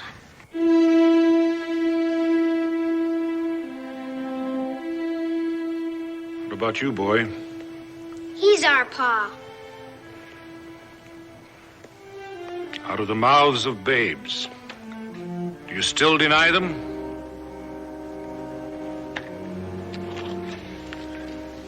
Martha, don't be afraid. I'm not going to hurt you. You can be real sure of that. Martha, look at me. Just tell me one thing. Why did you do it? Because you're trying to get rid of us. Well, I admit it might just look that way. Now, if they want to believe that I'm your pa, there's nothing I can do about that. But there's one thing more. Now, Martha, you listen carefully. Jed's out there all alone. These men don't believe me, and they won't let me go after him. And if I don't find him pretty soon, he's apt to die. Do you understand that? Jed's gonna die? He will unless he gets some help. Now tell these men I'm telling the truth. Well, girl? Jed ran away. When? Night before last. But he's headed to be back for me and little Tom. Why did he run away? 'Cause Pa beat him.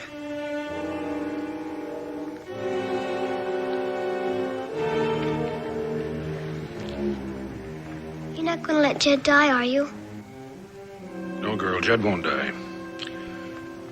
If there is a Jed. If there is a Jed. You believed her when she said I was her pa. Why don't you believe her now? All right, I'll believe her. Give me back my gun and I'll go after him. Unless you want his blood on your hands. All in due time. Mrs. Ogilvy, find a place for the children to sleep.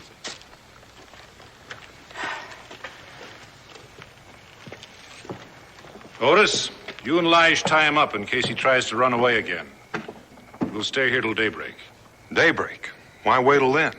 I can find my way back there tonight. Because I'm going with you. And I don't trust you after dark. You'll not have another chance to abandon your family.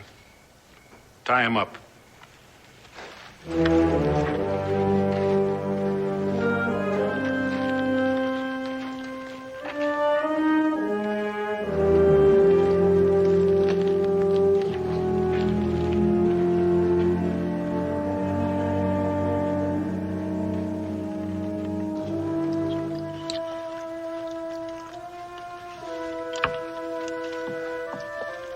Did I do all right, Martha?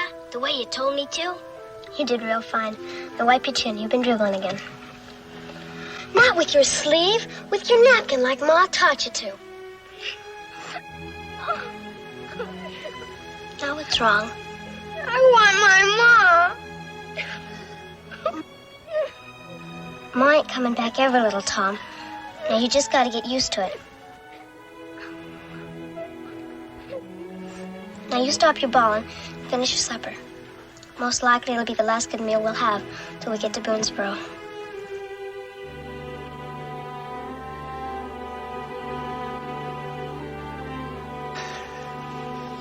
Now finish up.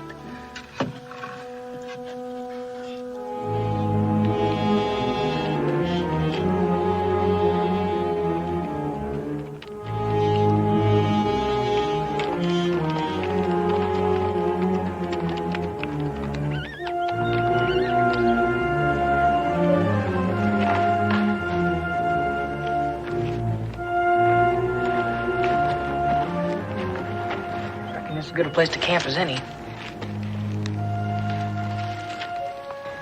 Some grass here for you, and I can build a fire back in that cave.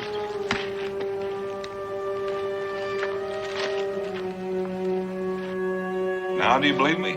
Can't say. All I see is a set of tracks. Could be anybody's. They're Jed's. Maybe, maybe not. Well, there's one real good way to find out. You climb back on that horse of yours, we might be able to catch up with him by dark.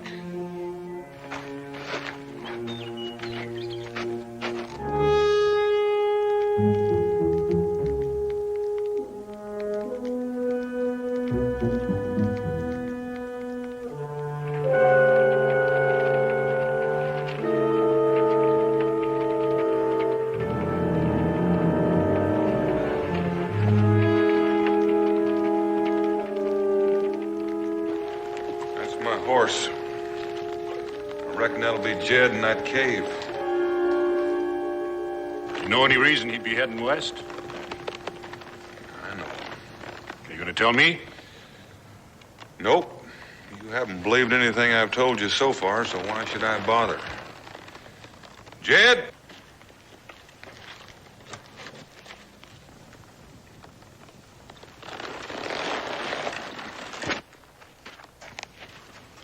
Don't come no further or I'll shoot. You hear that? That sound like my son threatening to shoot me? The way you've been treating your kids, I can't say as I blame them. Put that gun down, Jed. Nobody's gonna hurt you. You can be real certain of that.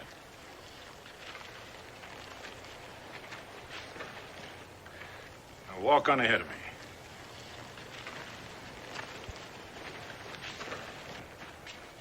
What are you doing here? Looking for you. I ought to tan your hide real good sneaking out the way you did. And you've got no business roaming through the wilderness all by yourself. And on top of that, you stole my horse. I didn't steal him. Well, you didn't ask to borrow him. I don't know what else you call it except stealing. What have you done with little Tom and Martha? You're all right, boy. You can thank me for that. Who are you? What have I got to thank you for? My name is Ogilvy. If it hadn't been for me, your pa here would have run away from your brother and your sister. My pa? He is your pa, isn't he? Yes, he's my pa. Jed? You gonna deny your own son? Jed, will you tell Miss Ogilvy the truth? Will you tell him I'm not your father? You tried to run away from little Tom and Martha. It's not enough you try to abandon your young ones. Now you want your eldest son to lie for you. I'm not going to argue. But come sunup, I'm going to take you where his folks were killed and where I helped bury him. How about that, boy? Well, we buried some people, but they weren't no kin. I reckon that's when Pa got in his mind to give us away and get out on his own. Why did you run away? I was fixing on making a home for us as long as Pa wouldn't do it. At least that part of it's true. Don't worry, boy. Your pa won't abandon you. We'll stay here till daylight. Get on in there so I can keep an eye on you.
Well, I must say, your ma taught you the right way.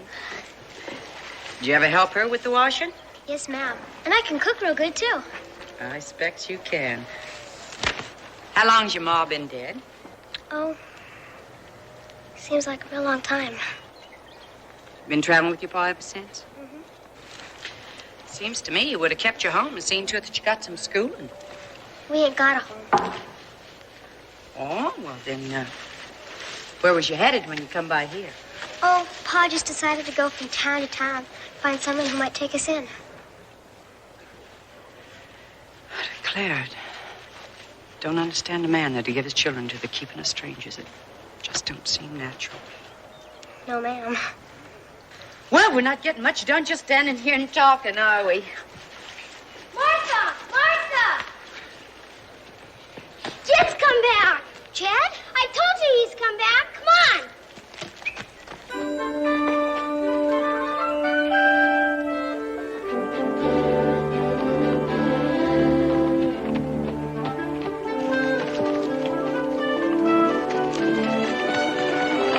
Martha!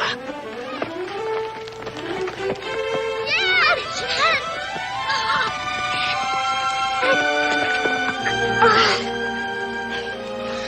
Oh, Jed, I was so scared.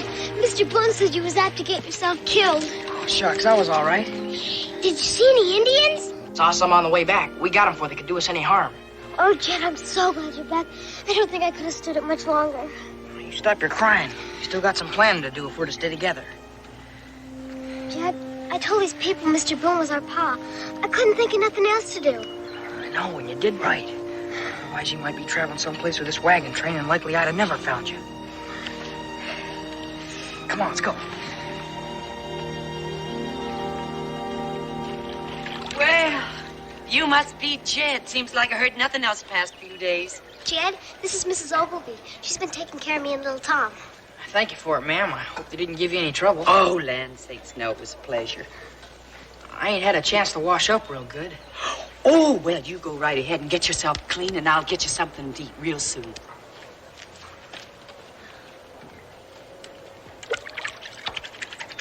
I'm beholden to you for loaning me a horse.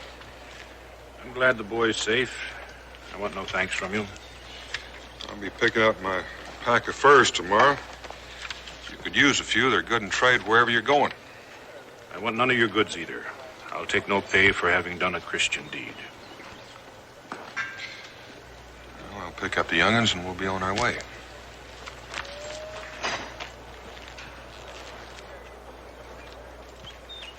Just a minute, mister. What do you want? A little of your time. We had a meeting while you two were gone. What's that got to do with me? Well, you're the reason we held it. We figured you might try and run out on your kids again, unless somebody showed you the error of your ways.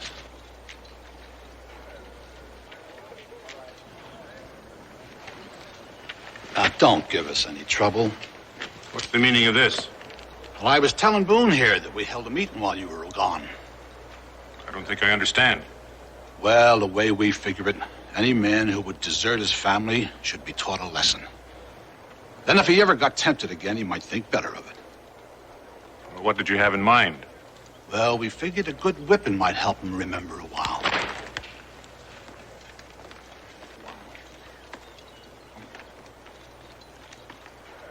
To deny your kin is unchristian. I'll have no part of it, but I'll not interfere.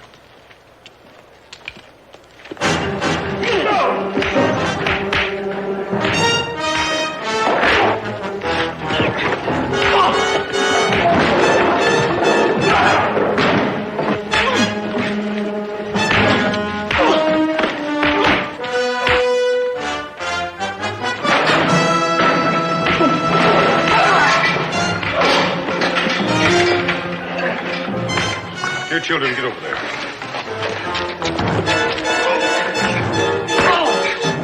Mrs. Ogilvy, put the children in the wagon. There's no reason for them to witness what is taking place. Come on, children.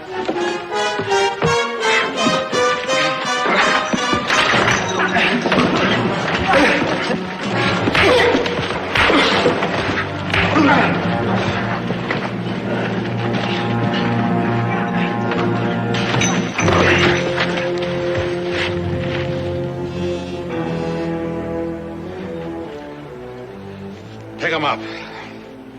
Take him over there.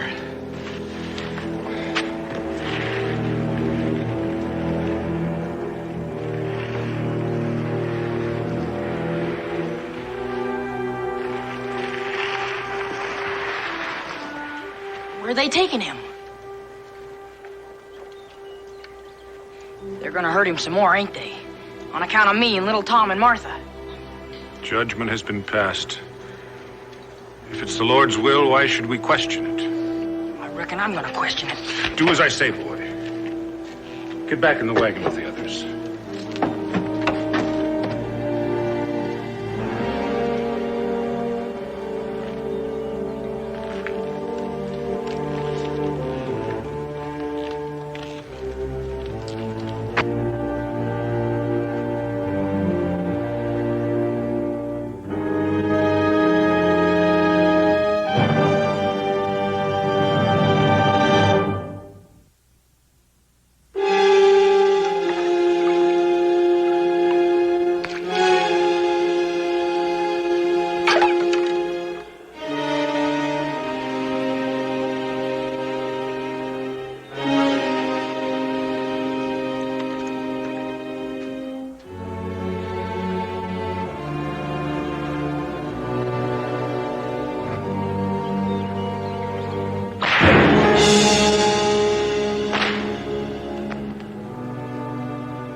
All right, Lines. Go ahead. Do your duty.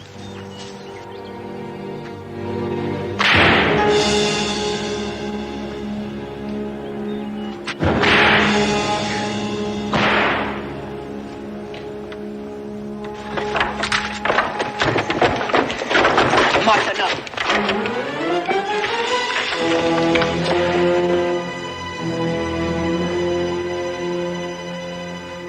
You lift that whip one more time, mister, and I'm gonna drop you.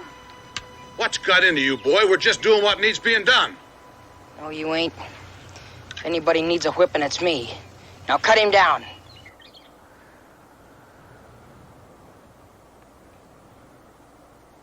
Look, boy, do you know what you're saying? I'm saying I was lying all the time. And so was my brother and sister. Our ma and pa got killed by Indians, just like he said. All Mr. Boone ever done was take good care of us after he found us.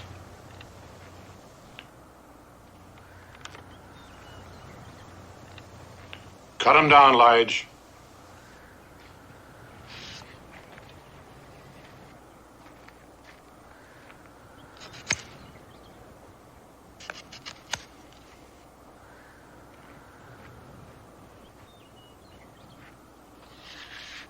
I ain't proud of what I done.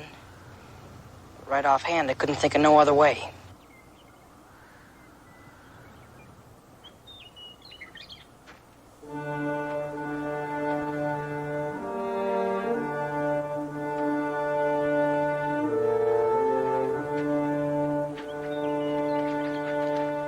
Jed.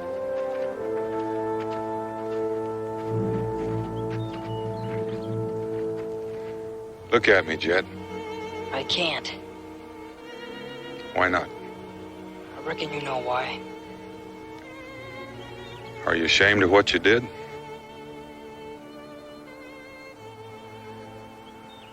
pa taught me to never tell a lie. I went ahead and done it anyway. I can't say what you did was right, but I can understand you had a reason for doing it. What are you going to do now, Jed?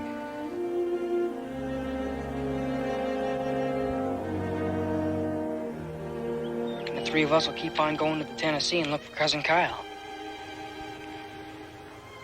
You know I can't let you do that. You mean you're still willing to take care of us after all we done to you? A man's entitled to make a mistake, Jed. The only thing you don't forgive is when someone makes the same mistake twice.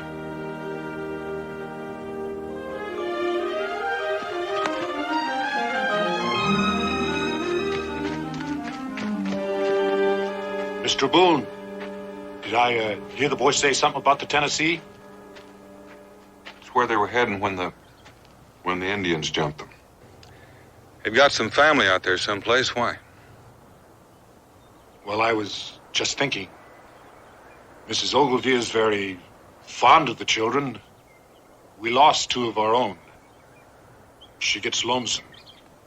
We're going toward the Tennessee, and there's room for them in the wagon. Could be we could help them find their kin. And if they don't find them? I reckon Mr. Ogilvy and I'd...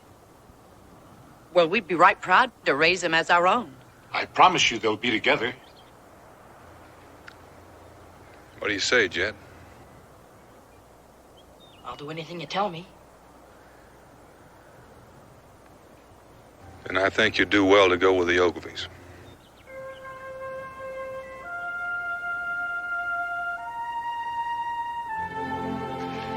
I want you to all understand that I'm not trying to get rid of you. I'd take you with me, except, well, I've got a family of my own, and... We never thought you wanted to get rid of us. I reckon we was just scared of losing you. Well, I don't think you'd ever really lose me now. You'll come visit us, won't you? I might just do that, Martha. Mr. Boone, we'd be honored if you'd spend the night with us before we start west in the morning. I might just do that, too. Well, come on, let's get cleaned up for supper.